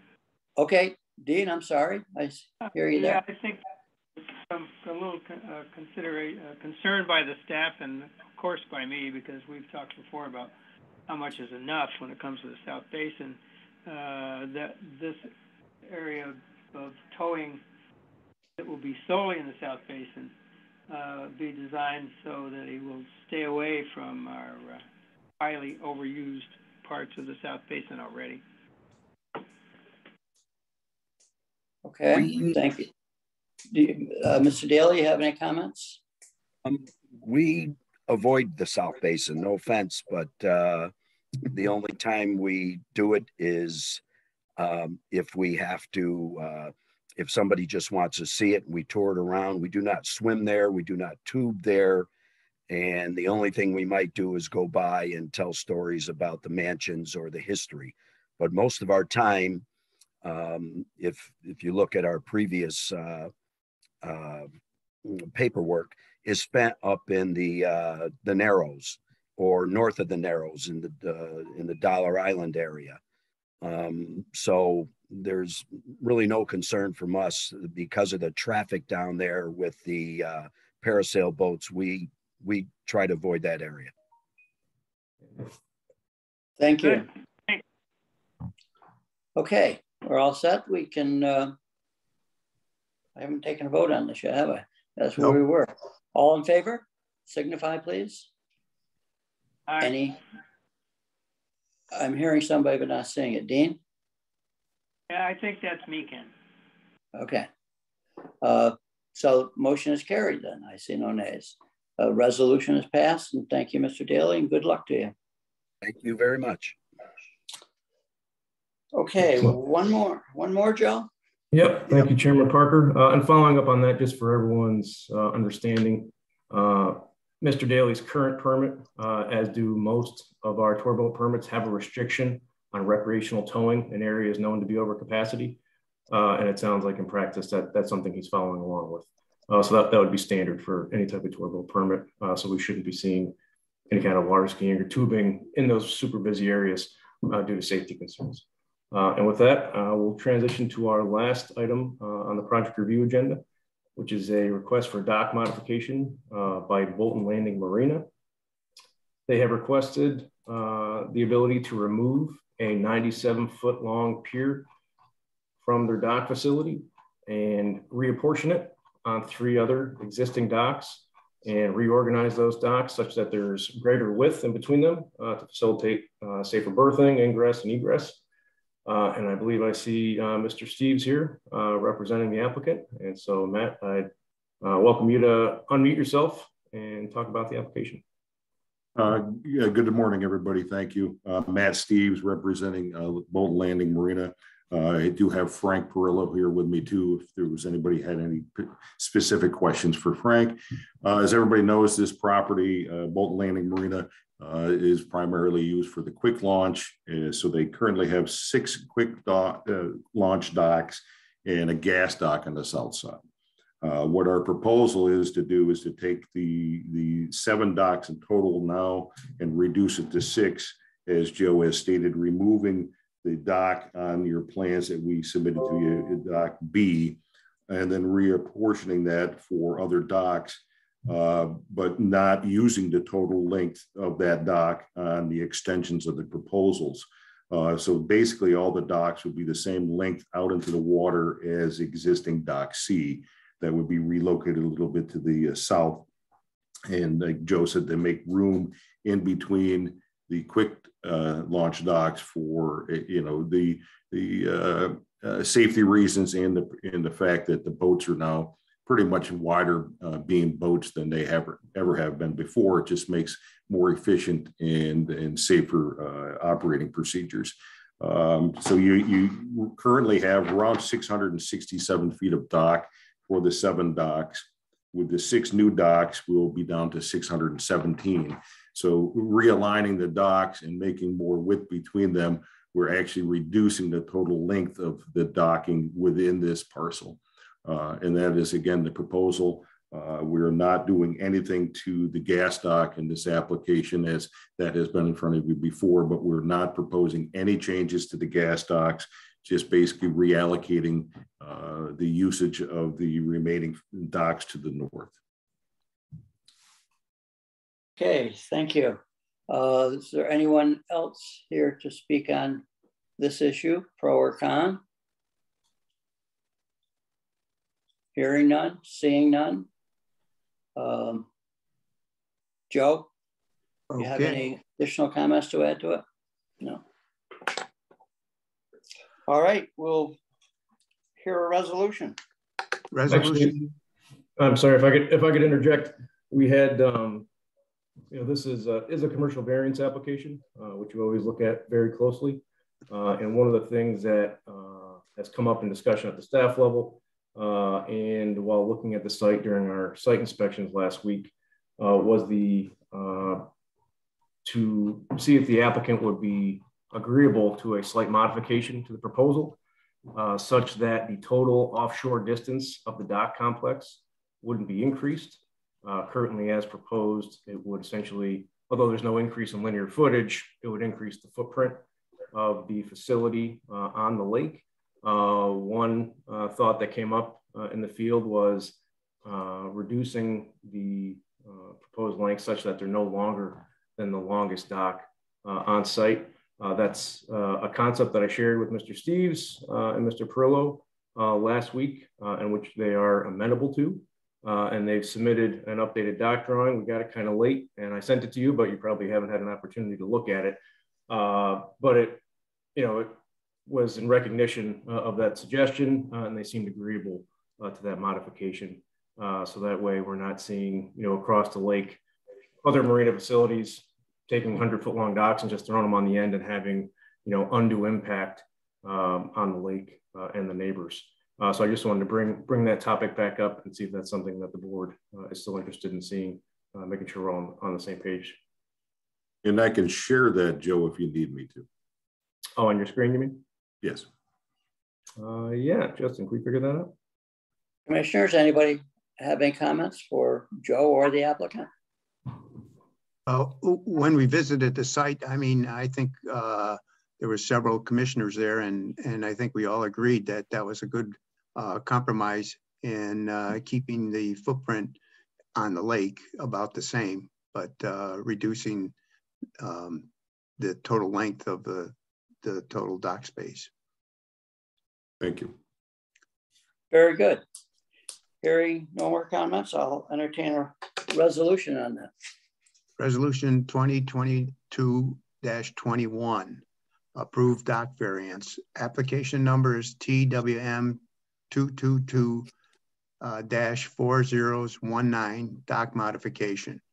Applicant is Bolton Landing Marina. Whereas the applicant has applied for a variance to modify an existing dock complex, the Lake George Park Commission has reviewed the application, supporting documents, comments received, and other information which appears in the record. And whereas the commission has made a determination that the project is a type 2 action pursuant to the State Environmental Quality Review Act, 6 NYCRR 617.5, and no further action is required for the purposes of the State Environmental Quality Review Act. And whereas the action is considered to be a minor project pursuant to 6 NYCRR 645-5.3, public notice has been published and distributed in accordance with the commission's regulation. And whereas the proposed dock requires variances from the commission's regulations, specifically 646-1.1 C2I, which restricts the offshore distance of the docks to be within 40 feet of the mean low water mark, and 646-1.1 C2I3, which restricts the offshore distance of docks to be within 100 feet of the main high water mark. And whereas the applicant has demonstrated that strict conformance with the regulations will cause unnecessary hardship due to the unique peculiar circumstances which impose substantial financial and technical and safety burdens. Whereas the commission finds that there was no reasonable possible way that the applicant's business will bring a reasonable return following conformance with the regulations, the Park Commission finds that the project will be a public environment or in which it is congestion have new visual, cultural, audible impact on the neighborhood or the park. Now therefore be resolved, the Lake George Park Commission hereby approves the above application as proposed with the modification that was recently submitted. Thank you. Motion made. Second on that? Second by Commissioner Nishaw. All in favor, signify. Aye. Seeing that, hearing no nays, motion is passed. Thank you very much. Good luck to you. We're now up to the report of the Law Enforcement Committee, and because there was nothing to report, the Law Enforcement Committee did not meet this morning, so I will waive the reading of the minutes of the meeting, which didn't occur. But as we go into public comments prior to our adjourning, David, you want to? Chairman, but there are two things important about the law enforcement I think that the public should become aware of. First of all, we will be starting patrols out on the lake on May 1st.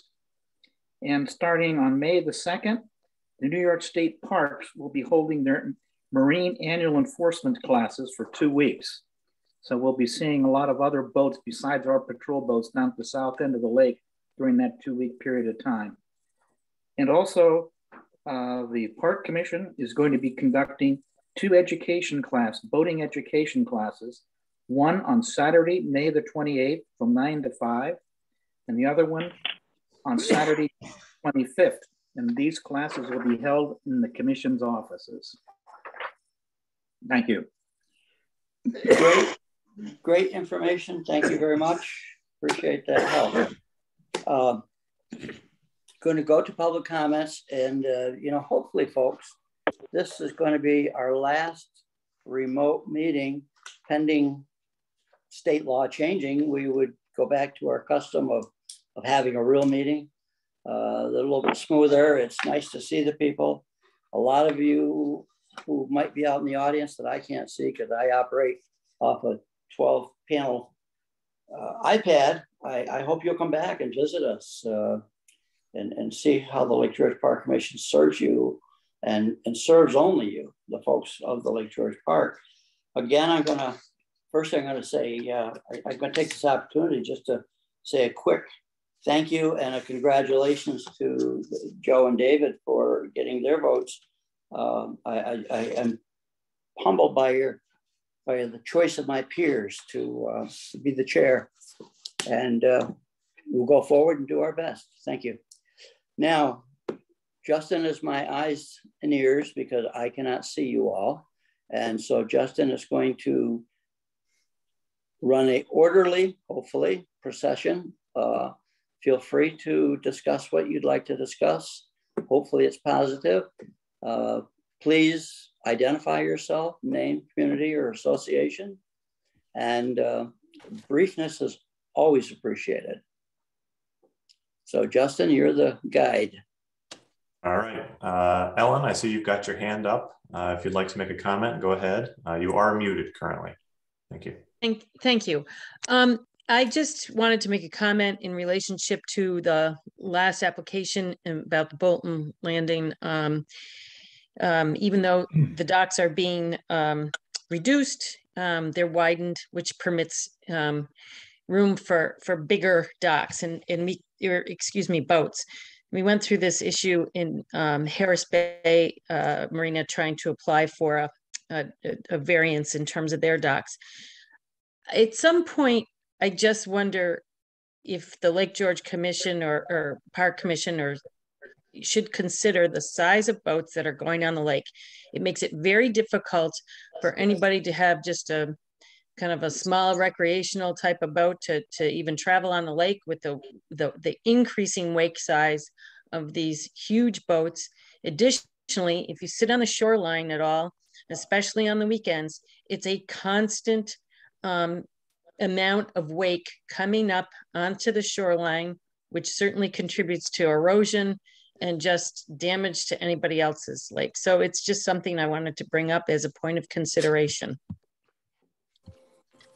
Thank you. Okay, Chris Nowitzki, your hand is up next. You are currently muted. Thank you, Justin. Good morning, commissioners. And I'd like to start out by expressing thanks and support to your resolution regarding Chairman Young. Look across, I see him right across the lake up on the hill, and I know he dedicated a lot of his life to that. So I just like to echo that in support. Moving on from that, I'm going to express disappointment, however, to the commission and their vote, to the 7 members or 6 members that supported the Priscilla Core experiment. We feel that the Waterkeeper feels that the Park Commission should not be rushing into this, and that this decision really was not supported by thousands, I think we can say. There really has not been an issue like this on the lake with this much controversy, I think, since about 13, 14 years ago, the first attempt at the stream corridor regulations, which probably had more science that supported those protection measures than this current application. And back then that was actually kind of a split vote. I think more people were in favor of that, but the Park Commission let those regulations really kind of die. However, on this, there's much more opposition, and this unfortunately appears to be moving forward. There's concerns over unanswered questions regarding the impacts to the ecology, you know, whether this will actually be effective, this chemical herbicide in a lake like Lake George, a deep oligotrophic lake. No information has been provided on deep oligotrophic lakes. So really that's a concern that was evident by the APA vote. Which was really, I think, was misclassified earlier in the meeting as substantially approved. It was really by the slimmest of margins. You couldn't get any slimmer. And at that meeting, we actually requested DEC should recuse themselves. It's ironic that they did at this meeting. So we're just really disappointed. I think the public should have been heard more on this, and that's all. Thank you. Thank you. Okay, Justin? Ginger, I know you had had your hand up a while ago. Go ahead. Okay, thank you. I don't think this is. I'm sorry, who are you? Oh, Ginger Henry Kunzel. Thank you for giving me the opportunity to speak. And I don't see this as being a contentious meeting in any way, which I heard at the beginning. I think we were just hearing from the public, and I know you heard from the public with the more than 1,300 people that signed the petition asking you to wait until there is more science that can be done. And I just sort of feel like we're only getting one side. I think Carol Collins, I'm not a scientist, but I think she will speak about the science behind this and whether there have been any peer-reviewed scientific studies or whether most of the science that you've seen has come from the chemical industry. So I'm a little concerned about that. I don't want to go into it because, like I say, I'm not a scientist. But I do want to take exception to one thing that was mentioned without my name, but Mr. Parker, you did say that there was some misinformation about Lake Bomazene. And I was the one that raised that point. And in fact, the Lake Bomazene Association, which is obviously not a state association like you are, but the interim president of that, even though he says they applied for the permit to apply for Selacor, they have decided to wait, which is what we're asking you to do because of the public's concern. They want to do more research. They want to talk more to the public. And at the very least, I think this is a public perception issue. So I think you just need to, most of the public were not aware that this was coming. So I think there needs to be better communication in the future. I think there has been a lot of, I want to compliment the commission and also Dave on always being available. If I have questions, whenever I call or write, I get a response right away. So I think this is an unusual case where I don't think there was enough communication about this. So that's all I want to say. Thank you. Thank you. Tom Morehouse, you're next if you would like to unmute yourself. Tom Morehouse from Ticonderoga, New York. And my comments are more of a personal experience than they are the scientific approach that has been taken in this study. In reference to the planes that were flown overhead when I was a child that Dr. Cook spoke of, several years later, I had a sister at the age of 38, had breast cancer. I had another sister later in her lives, but not quite that early, had breast cancer.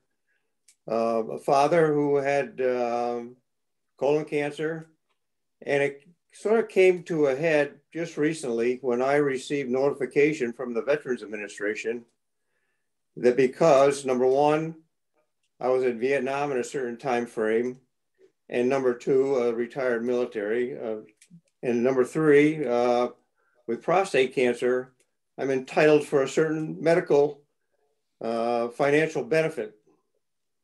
Now, these incidents occurred within a span of 50 years. So it's very hard to have information that is helping you make decision when people who love the lake, whether they're residents or whether they're people that love the lake or they love taking care of the lake, are butting heads. And that's the difference that this whole episode has made. So I commend you on the approach that you're trying, and realize that long-term studies only bear themselves out in a long term. And one other comment I would make is that Amy, in her talks the other day, said that she does not recommend drinking this water without it being filtered. And I haven't heard anything in reference to that. We talk about parts per billion, but realize one cell of cancer in a human is about 1 part for several trillion. So some of these numbers sort of get skewed when we start passing them around. That's it, gentlemen. Thank you for your time and efforts. Thank you. Thank you, Tom. And I, as a former park commissioner, and I know that you were one of Bruce's closest friends and travel buddies and mischief makers together. So we share your grief also. He was one of the dearest friends I have up here, and I miss him greatly. I'm sure. Thank you. Thank you. Jody White, you have your hand up. If you'd like to make your comment, go ahead. You're muted. Hey, thank you so much. I'm driving, so sorry about my audio. I'm Jody White. I'm from Shapsbury, Vermont. I've been to Lake Bomazine multiple times, or not Lake Bomazine, sorry, Lake George multiple times in the last year to fish, Bomazine a zillion times. I'll go ahead and try to add a little more information on the Lake Bomazine thing while we're here. I think that the Lake Bomazine Association board is probably in favor of using Procelicor, but the membership of that organization has never had a actual vote on it, and it's certainly an issue with a lot of controversy. As far as using Procelicor in Lake George goes, I think that it's a big risk just because of the lack of long-term data on it. And, you know, from a human perspective, we are pretty good at poisoning ourselves and bouncing back, it seems like, you know, but there are, you know, lake trout can live 30 years at a drop of a hat. They're a key species in the Adirondacks. They're likely to be impacted by climate change, really to a tremendous degree.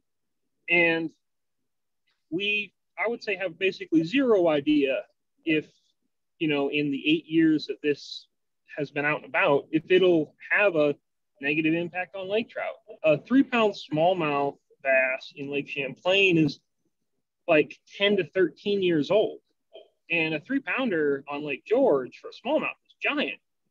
And, you know, we have really no idea if you're jeopardizing the smallmouth fishery. So I think that, you know, while I understand the desire to have less milfoil, I think that the presence of milfoil does not tend to be all that negative, especially in the quantities that you're ever going to see in Lake George.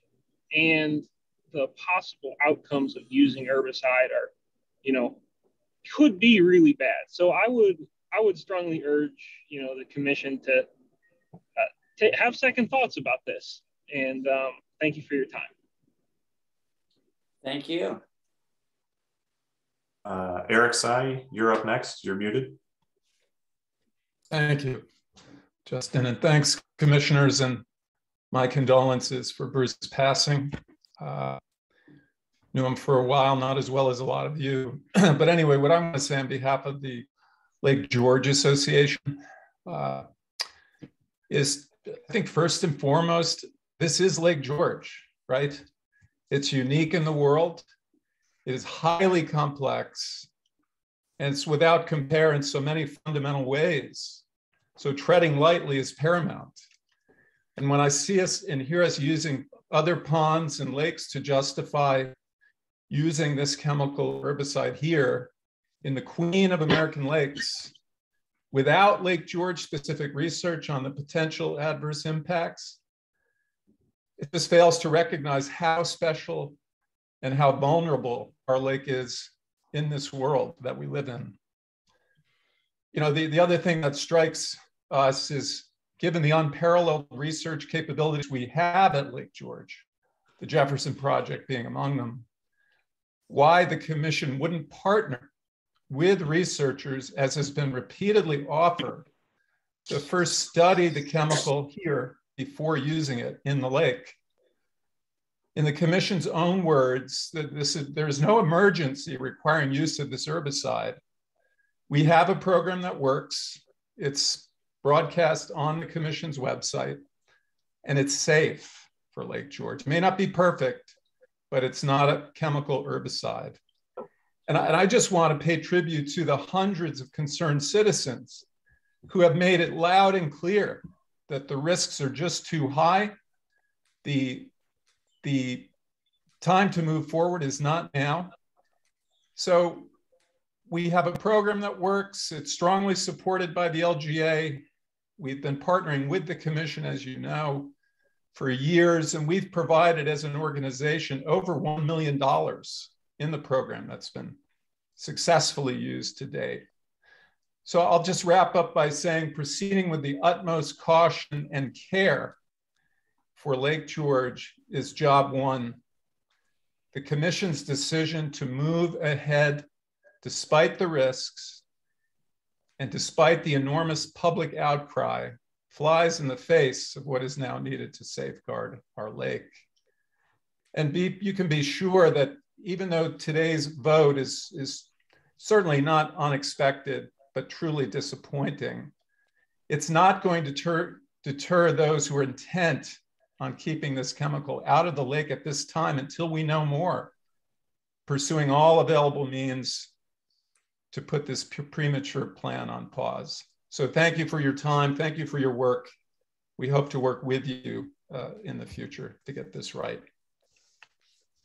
Thank you. Kathy McDonald, your hand was up next.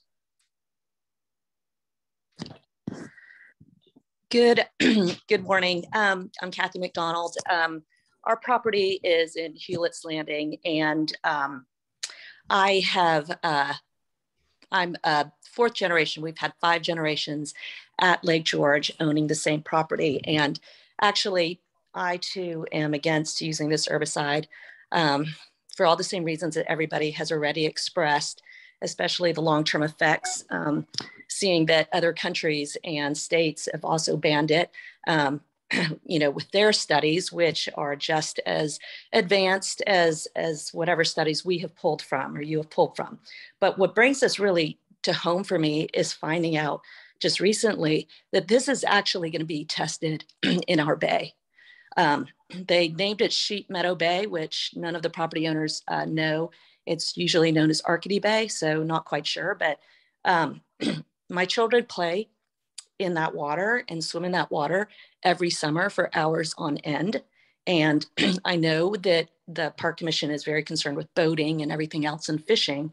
But for the kids and people who swim in that lake and spend hours in that lake, whether they're, you know, inadvertently ingesting the water or absorbing it through the skin is a concern, especially when you have young children who, when you're at the lake, and the fact that this is going to be tested from May through the end of June, right during summer, prime summertime, to keep them out of the lake, because I am not convinced, and I would appeal to every one of you who have children or grandchildren, that if this was going to be in right outside your door, that you would probably be a little more concerned. I think seeing this as an overall lake problem and choosing a couple spots on this large lake, you think, oh, we'll test it there. But when it literally is right 10 feet away from you is a concern. Not to mention, I had no idea that they were going to test in a residential area. I would presume that they would have chosen a spot that was not where people would be, you know, pulling water from or watering their lawns or watering their gardens, which that has also not been approved for that. You know, I really don't know what to make of this because, like I said, I'm against it overall for the entire lake, but now bringing it that it's coming in a month or less than a month, and if this goes forward, I'm not sure how, you know, property owners are even going to know when they're being targeted for treatment and so forth, if you wanted to avoid it or whatever the statistics say of a degradation and so forth. But I, again, also reiterate other people's concerns that this has not been tested long enough in other lakes. We don't have enough long-term evidence. And, you know, if you want to bring your grandchildren and children immediately to the area that my children play in for 5-6 hours a day, day after day, you know, I think that brings it a little bit closer to home, rather than all the boaters and the fishermen and the fish and so forth. So I will be fighting this as we continue. And I know a lot of people, I don't know Dave Floyd personally, but I know a lot of people at Hewlett's who are against this, not for it. Thank you. Thank you. All right, Caitlin, you had your hand up a while ago.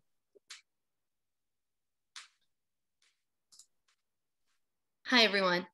My name is Caitlin Poe, and I'm a physician. I specialize in environmental medicine.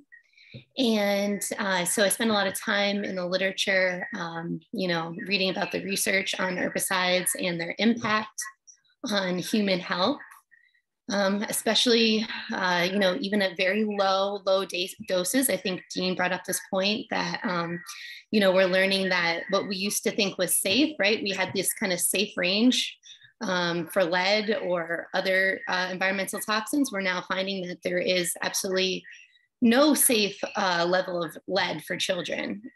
Any amount of lead can cause long-term consequences for their health.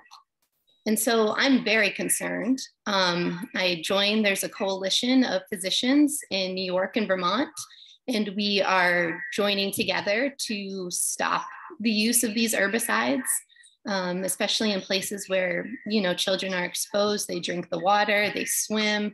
You know, I grew up on Lake George. I swam in the lake probably almost every day, every summer of my childhood. I drank the water. I was a lifeguard. I actually worked for the Park Commission in the LGA as a lake steward. So yeah, this is very concerning to me. You know, as someone who loves the lake, who wanted to, you know, be able to continue to drink the lake water, to have my children be able to drink the lake water, to enjoy Lake George the way I did. You know, and knowing what I know, there's absolutely no way that I would allow my children to be exposed to this herbicide. We just don't have enough information. And, you know, we know from other herbicides that have been taken off the market, right, that those were seen to be safe. And, you know, New York State approved of those herbicides, and so did the DEC. And then we find out later that, you know, those herbicides increase the risk of cancer and other significant health issues, especially if people were exposed as children. So I think that's all I'd like to say. You know, I think I joined the previous speaker in saying that I am very dedicated to this cause. Again, I grew up on Lake George. My family has been here for generations. We will be doing all that we can to protect our children. Oh, one more thing I would like to say is, I put this in the chat, but I think it's important to note that in Europe, this herbicide was denied a permit. And, you know, if you kind of are in this world, this environmental medicine world like I am, you know that Europe is significantly, I would say, more discerning in what they allow in the environment and, you know, what they permit in terms of herbicides and other chemicals like this. So important to note, and I think also important to note the research in Europe that showed that this chemical increased mammary gland tumors in test subjects, along with other endocrine disruption. So thank you very much. Thank you. And if I could just jump in real quick. So Caitlin, if you have any information on how the European Union denied that, our information from everything that we have on our website and everywhere else is that it has been approved since 2019, and they approve it as a product called Rinxor, and it is applied on every rice paddy around the world. So you're actually eating it when you're eating rice pretty much anywhere. If you have something different than we haven't seen, then please forward it to me. But that is our understanding of that product that we have on our website. Happy to do, Dave. Thank you. Okay, Peter Brothers, you're up next. You are muted, sir.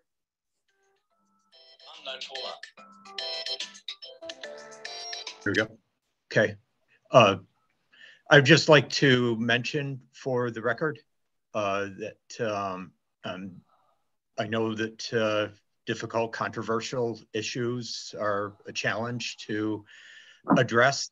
And I guess I would like to say first that many of you know that my father had been on the Lake George Association board for a long time, served as president, and was probably the most vocal opponent then to the use of sonar back then. And I know that he at this moment would be thankfully still here with us. Mention that because obviously with the passing of Mr. Young, and also a couple of other folks recently in neighborhood here that are also have been active in doing best for protecting this lake. He had concerns about the chemical in the lake. And also, I should mention that late great friend Art Bourne, who was a resident of Hewlett's Landing, and he was on the board, the LGA at one time, and he was also a lone voice against the use of sonar.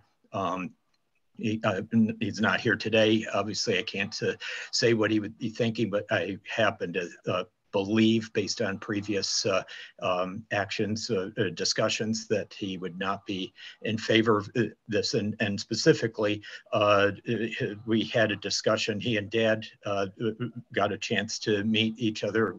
Dad and me went up to the boat and went to his place just to have a chat there in his place in Hewlett's Landing to discuss this, and also that he mentioned that he knew several folks around the lake with leaking septic systems in front of their parcels, lakefront parcels, and after having their septic systems replaced, then they found a dramatic reduction in milfoil. So I guess I really need to emphasize that history seems to be repeating itself here, I'm afraid, with the Lake George Park Commission. Two other issues where it seems, at least by appearance anyway, that the Park Commission seems to be having to be shamed into doing what its chartered purpose is, one of which is enforcing folks to have compliant septic systems, which are leaking the effluent into the lake, along with enforcing stormwater management controls throughout the basin that is definitely polluting the lake. I think that this chemical application is way too soon to even remotely think about, and I feel the Park Commission made a poor decision, and I wish that they had withheld their vote and not gone ahead with it. And I would also support actions taken by folks, if necessary, including litigation, to stop this application until further studies are done. And I know that my father, Ted Brothers, in his long-term advocacy would be saying that right now. And that's all I've got to say. Thank you. All right, Carol, you're next. Carol, you're muted.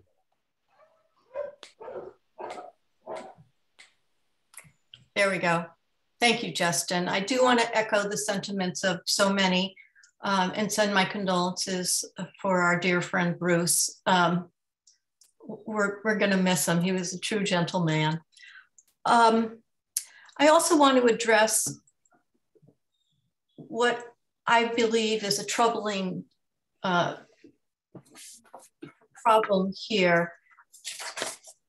There's been a lot of generalizations made and some statements that are quite wide-ranging that have said there's no impact on non-target plants and animals.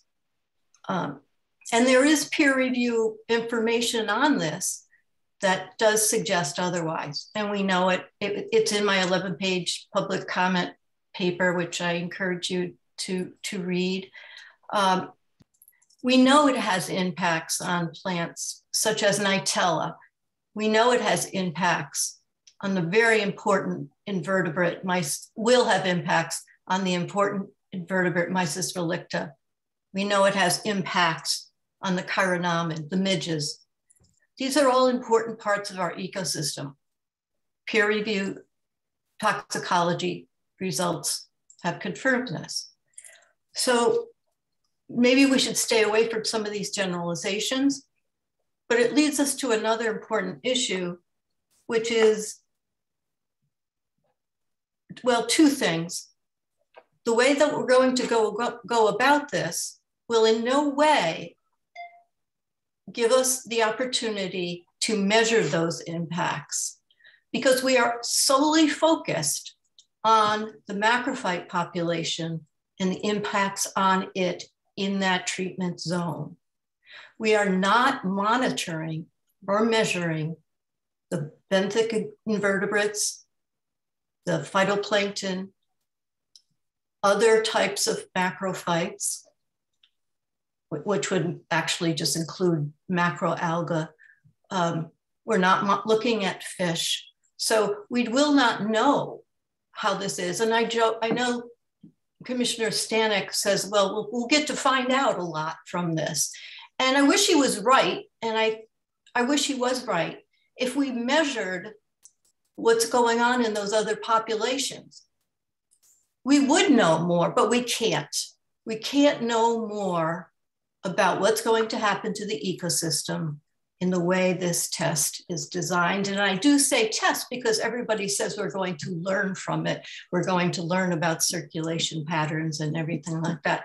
We can omit whether it's a treatment or a test. I think everybody wants to learn from something. So this is, in my opinion, a test, but it doesn't have the benefit of learning from it. And that's critical in any scientific experiment. I'm sorry about the word. It's critical, though, for the future of the lake. I noticed in the APA review, there was a lot of attention given to the special AA special characteristics of Lake George. And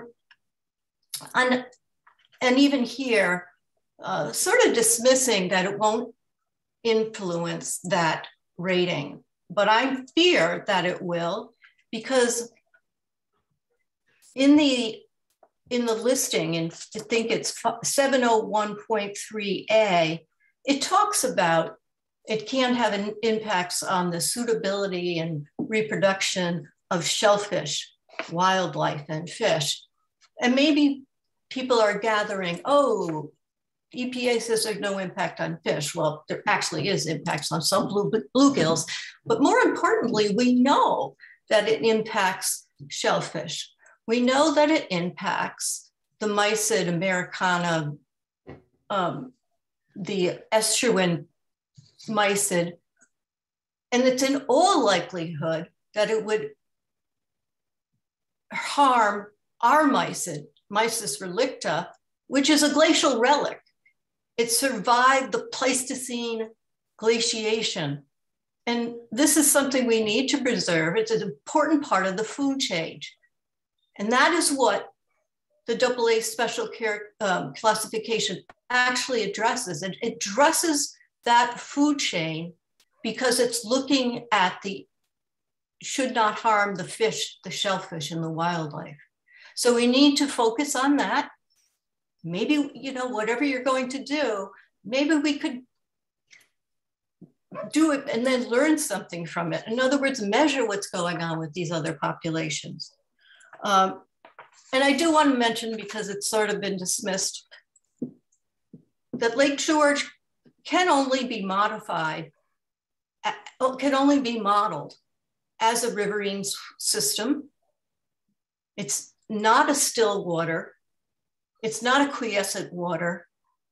We know that the hydrodynamics are such that the flow is significant. If anybody's been to the Lachute, it's at probably 3,000 CFS in the last week or two.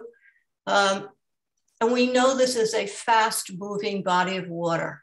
I don't know how, when the divers said that there was no movement in that bay, I don't know how they measured it. I don't know if they measured it with some sort of equipment or if they just felt things weren't moving. But that's the kind of information you measure or model.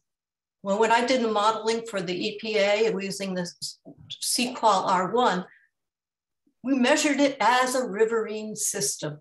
In other words, it moves. And we do know that there will be significant drift of the chemical.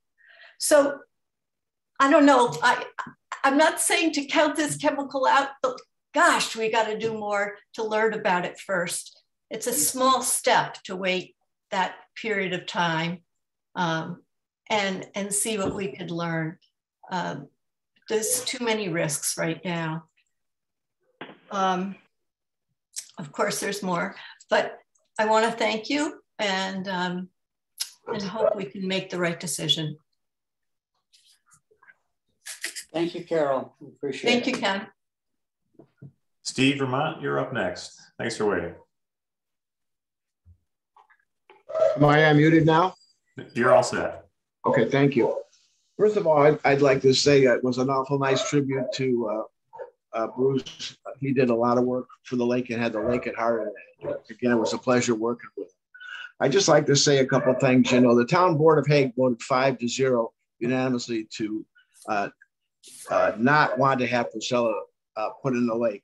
And again, we're trying to keep the lake as pristine as we can. And one other thing that I'd like to point out is that we work and we back up what we're saying. Our highway department used to put 1,600 tons of salt in the lake. They used to put 800 tons of sand in the lake, which obviously is not good for the lake. We put 0 sand in now, and we reduced our salt on the road by 66%. You know, we brine everything.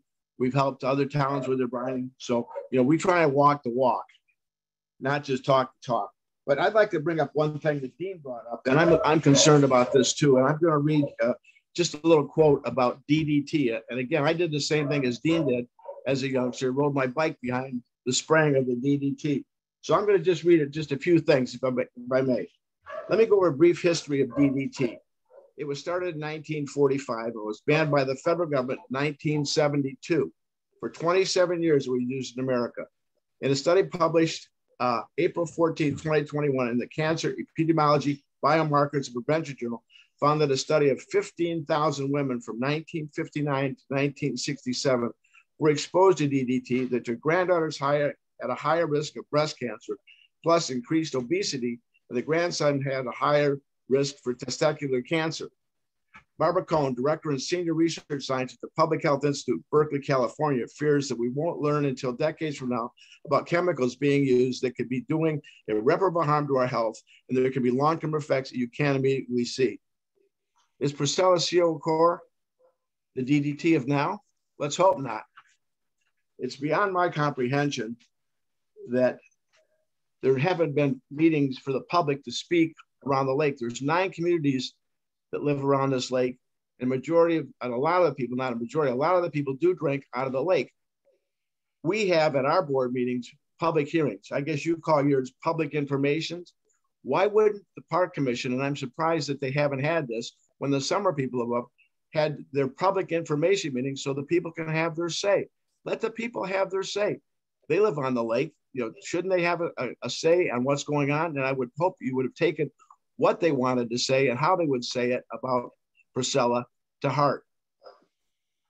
I just think that putting this in the lake right now, I'm sure that you guys and ladies on the committee would not want to have down the road problems like the DDT had to facing the future children and the children of Lake George citizens. I'm sure you don't want that in your resume and looking back on it. You've done a great job with the lake, with the septic thing. You've done a great job with the boat inspections. I think we need to take a look-see on this end of the lake, and I'm surprised of the vote. And I'm glad the one lady of DEC recused herself. It's a shame that the 2 people on the APA board that are DEC payrolls did not recuse themselves. That would have had a whole different vote then too. So anyhow, let's move forward and let's try and keep this lake clean and good for future kids and then generations. Thank you. Thank you, Steve. David Miller, you're up. Thanks, Justin.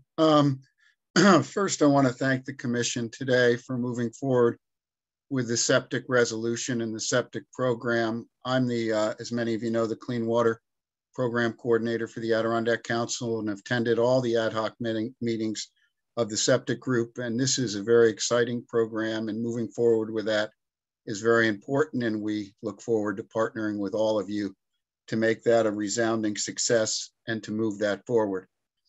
The second item is I equally have to share my disappointment and our disappointment at the Adirondack Council on moving forward with the Procella Corps. We provided detailed comments to the APA, and thus with the concerns, many of which have been raised by others today. So under Ken, to be respectful of time and others, I just want to echo the concerns of LGA, Waterkeeper, Carol, Ginger, others that have eloquently expressed those concerns more eloquently than I could, and go on the record that we're disappointed and hopeful that in the future we can move in a different direction. Thank you very much. Thank you, David. Taka, you're up. You are muted. Hello, everyone. My name is Taka Kokabu. I'm a resident of Hague. Yeah, I mean, I drink and shower with the Lake George water every day. So, you know, any contamination, especially one that is so directly put into the water, is definitely of great concern to me. Just wanted to raise a few points. First, I am an engineer. So, you know, I too have done a lot of water modeling for environmental assessment studies in the past, my past work, and know that, you know, it is very hard to model things, especially, you know, chemicals and water. You know, putting solid foundations on solid land, that's an easier engineering task, but there is so much variability when it comes to lakes and bodies of water that that you really have to approach it with not just a little skepticism, but a lot of it. And that's just my experience, and that's how I feel. You know, I did find on Sepro's website, which is the manufacturer, their website, I went to the product page for Procella Corps, and I did find that there were 2 states, California and Alaska, had not registered this product. So one question I had, I know other people have mentioned Europe before, but I do wonder, you know, if the commission has looked into why California and Alaska did not approve of this chemical. And this is coming from, you know, the manufacturer's websites. I don't know the reasons behind it, but I do feel like that is something to definitely look into before it's in our drinking water. We have looked into that, and California is pending and Alaska has no interest. So we've looked at both of those states. Okay. All Also, I did see, and I do realize that this really isn't an emergency, or at least that would be my impression. At least the last year, I did look at LGPC's map of where the milfoil, was handpicked in terms of the number of buckets, and the two locations proposed did not do a single bucket of mitigation. So it's not like these, the locations proposed. I think the literature says because it is beyond control or something, but at the same time, we didn't do anything last year. So if you don't do anything for another year, I don't think that there is much harm there. And then finally, I just think there's very much a lack of public awareness. In the last week, the petition went from very little people to almost over 1,000. So I just think we need more public hearings and in-person meetings where people could actually meet and discuss these kinds of topics. If starting next month, the LGPC is going to start having in-person meetings, why not wait a little bit longer and allow that forum to happen? Yeah, and lastly, I do, Peter Brothers said it great earlier about how, septic issues, and there's other sources, if the milfoil is growing, at rapid speeds in places, there are reasons to that. And, let's try to look at the root cause instead of trying to kill the milfoil, as the solution. Let's not try to wreck the ecosystem, let's try to figure out how to find equilibrium within it. So thank you for your time. Thank you for your time. Okay, Margie Pote, you're muted. Oh, you're muted.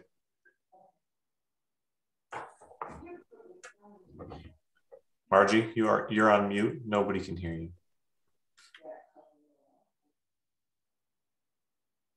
There you go. Hi, my name is Margie Pote, and I am a concerned citizen. I live on Lake George in Hague.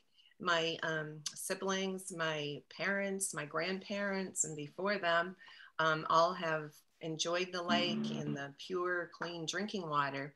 I feel that the current methods that you've been using have been working, and I want to thank you for all your efforts in controlling the milfoil, but I also feel also that it's not an emergency, and I think that we really need to think about this, the quality of our water. I think more public opinion, people just were not aware of this. There's no long-term research on the long-term effects of this herbicide going into our lake. It can affect our ecosystem, our fish, our human health. So that's a real risk. And I think that the benefit outweighs the risk here. I'm very sad that this is happening. And I don't know why we just can't keep doing what we're doing. It's a safe practice. I know it's a labor intensive, but there's been studies that herbicides also, they become resistant, and we may have to be putting more and more or stronger chemicals into the lake. So, and as someone said before, there's not enough information, and we're just asking that you could please reconsider this for all of us that are concerned and that live here and enjoy the lake. Also, as you know, Roundup was deemed safe then, but not anymore, not now. We know that after many years, we're finally learning the health risks, and yeah, it's just I can't. It's just we don't want to repeat history. So, anyways, that's pretty much all I have to say, and really rethink this for everyone's benefit. Thank you for your time, and let's work together to keep Lake George safe and clean. Thank you. Thank you. Steph Mitchell, you're up next. You're muted. Good afternoon. We've gone from morning till afternoon. I want to thank the commission for recognizing Bruce and Sue at the beginning of the meeting. It was a wonderful tribute, and I know that you've had a rough few weeks. Obviously, Dave Wick has put a lot of time into this Priscilla core issue and has advised the commissioners on that. I believe that you did what you thought was right. I do want to say, though, that even though the EPA, the APA, the DEC, and so on and so forth was presented, that they supported it. I think when we look at the details and we slow down a little bit, it's important to look at that. And also that there's an opportunity to stand together as a community. I know when I moved here, I started coming to Lake George 2015, and my first home was Hewlett's. I was there in 2016 and 2017. One of the first situations was at church meeting Bruce and Sue. And one of my concerns was fresh water in the lake and preserving it and how sacred it is. She's sacred. She's in our care. And I was presented with an opportunity to come down to the commission, and I did with Sue. And I also know Dean Cook because he lives in our community. And I was assured that the Lake George Park Commission was my safeguard for this beautiful lake. And I have to admit, Ken, when you challenged me, when you challenged all of us on the community meeting, where have you been? You're welcome to come to the meetings. I didn't really feel I had to, Ken. I felt so safe with all of you. And that's because of how it was presented to me when I first moved here. And I think that the most important thing that we can do now is look at bringing the community together, bringing the Lake George Park Commission and all of the other entities together to work as community as one, because this vote, unfortunately, looks rushed through, despite how hard that they've worked on this issue and how hard the commission worked on this issue. It looked rushed through because the population wasn't as engaged as we needed it to be successful. So now here we are with over 1,300 signatures on a petition that was put together by Ginger in just a few days. We put very little effort into making our voice heard, really, when you look at the whole scheme of things. And why did that occur? We have to look at that. I think that also in the community meeting, we could have worked more collaboratively. It didn't feel inclusive. It felt sort of, at my side, and I'm not a scientist, I'm a citizen, I felt sort of railroaded on it. And a lot of that, Ken, is because of this whole Zoom thing. And as you said, in person is just so much better. So what can we do to improve this? This isn't going to go away. And even though all of those other agencies, those huge agencies apparently led you into a confidence that you would be safe with this vote, I would argue that you're not. This is the Lake George Park Commission's initiative. This is going to be your news or your success. And the best way through this is together, because you are our leaders along with other agencies to keep this sacred lake. She's vulnerable, she has no voice. So she needs you, each and every commissioner. And finally, I would like to close with the fact that I read some absolutely beautiful letters that people took time to write to you. And Bruce had just passed, it was High Holy Week. I mean, this all was a calamity. Earth Day came, and with all of these dynamics, it's just a shame we had to do this today. But those letters came through from your citizens that you served. Article 43, New York state law. And I encourage everyone on this call to read that law, because that is what the Lake George Park Commission is to do. And that's what the law will say. And Carla will also be working on this, I'm sure, as your legal counsel. We need collaborative effort. So thank you so much. And I hope that all of the commissioners took the time to read and digest those letters, because they were very good letters, including one from Hewlett's. So everyone in that community was not for this. So thank you so much for listening. And I appreciate all the hard work that you did. I think, though, that your work will go easier in a more inclusive way. And you now have 1,300 people that have signed a petition that say, we want to participate. So I appreciate it. Thanks for hearing. Thank you. Okay, so that's it for folks who've raised their hand using Zoom. Is there anyone else who wishes to make a comment?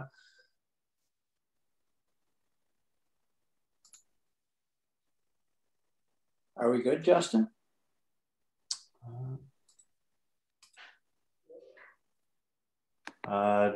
John McDonald?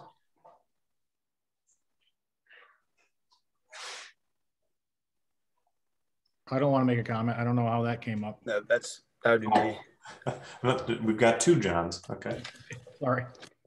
Hi. So I'm 21. I'm from the state of Georgia, but my family and I have been coming up to Lake George ever since I was a kid.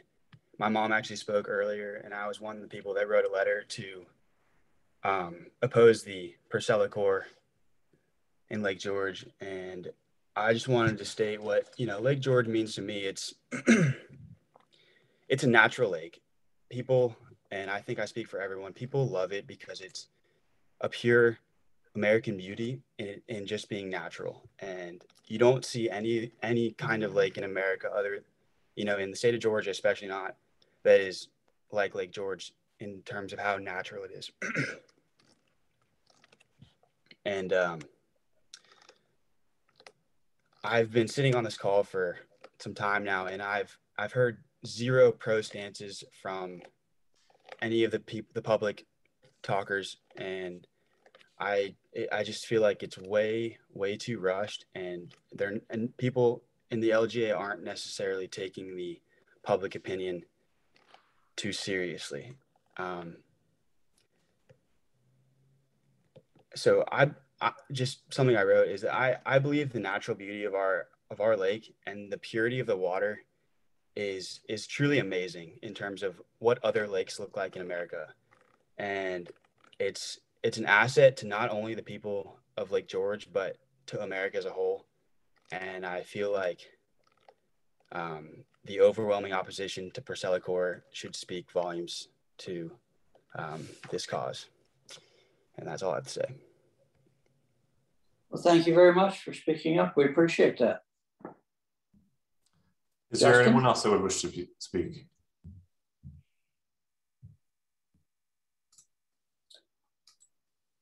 Hearing none? Am I hearing none, Justin? I think that's it. Okay, then I will, as I entertain a motion from the commission to adjourn at, well, we've been at this just about 60 minutes and we appreciate it. Your comments are heard, your documents are read, things are distributed to the commission. Everyone makes their mind up individually based upon their individual needs and knowledge. And if we don't know, we ask. And I too also thank Dave and the crew for the work that they've done on this and basically, honestly, every other project that we work on. So with having said that, we need to have a motion to adjourn. I see that we have a motion and a second, and I hereby declare this meeting adjourned until the next time we join, which would be the fourth day in May, fourth Tuesday in May. See you all then. Bye.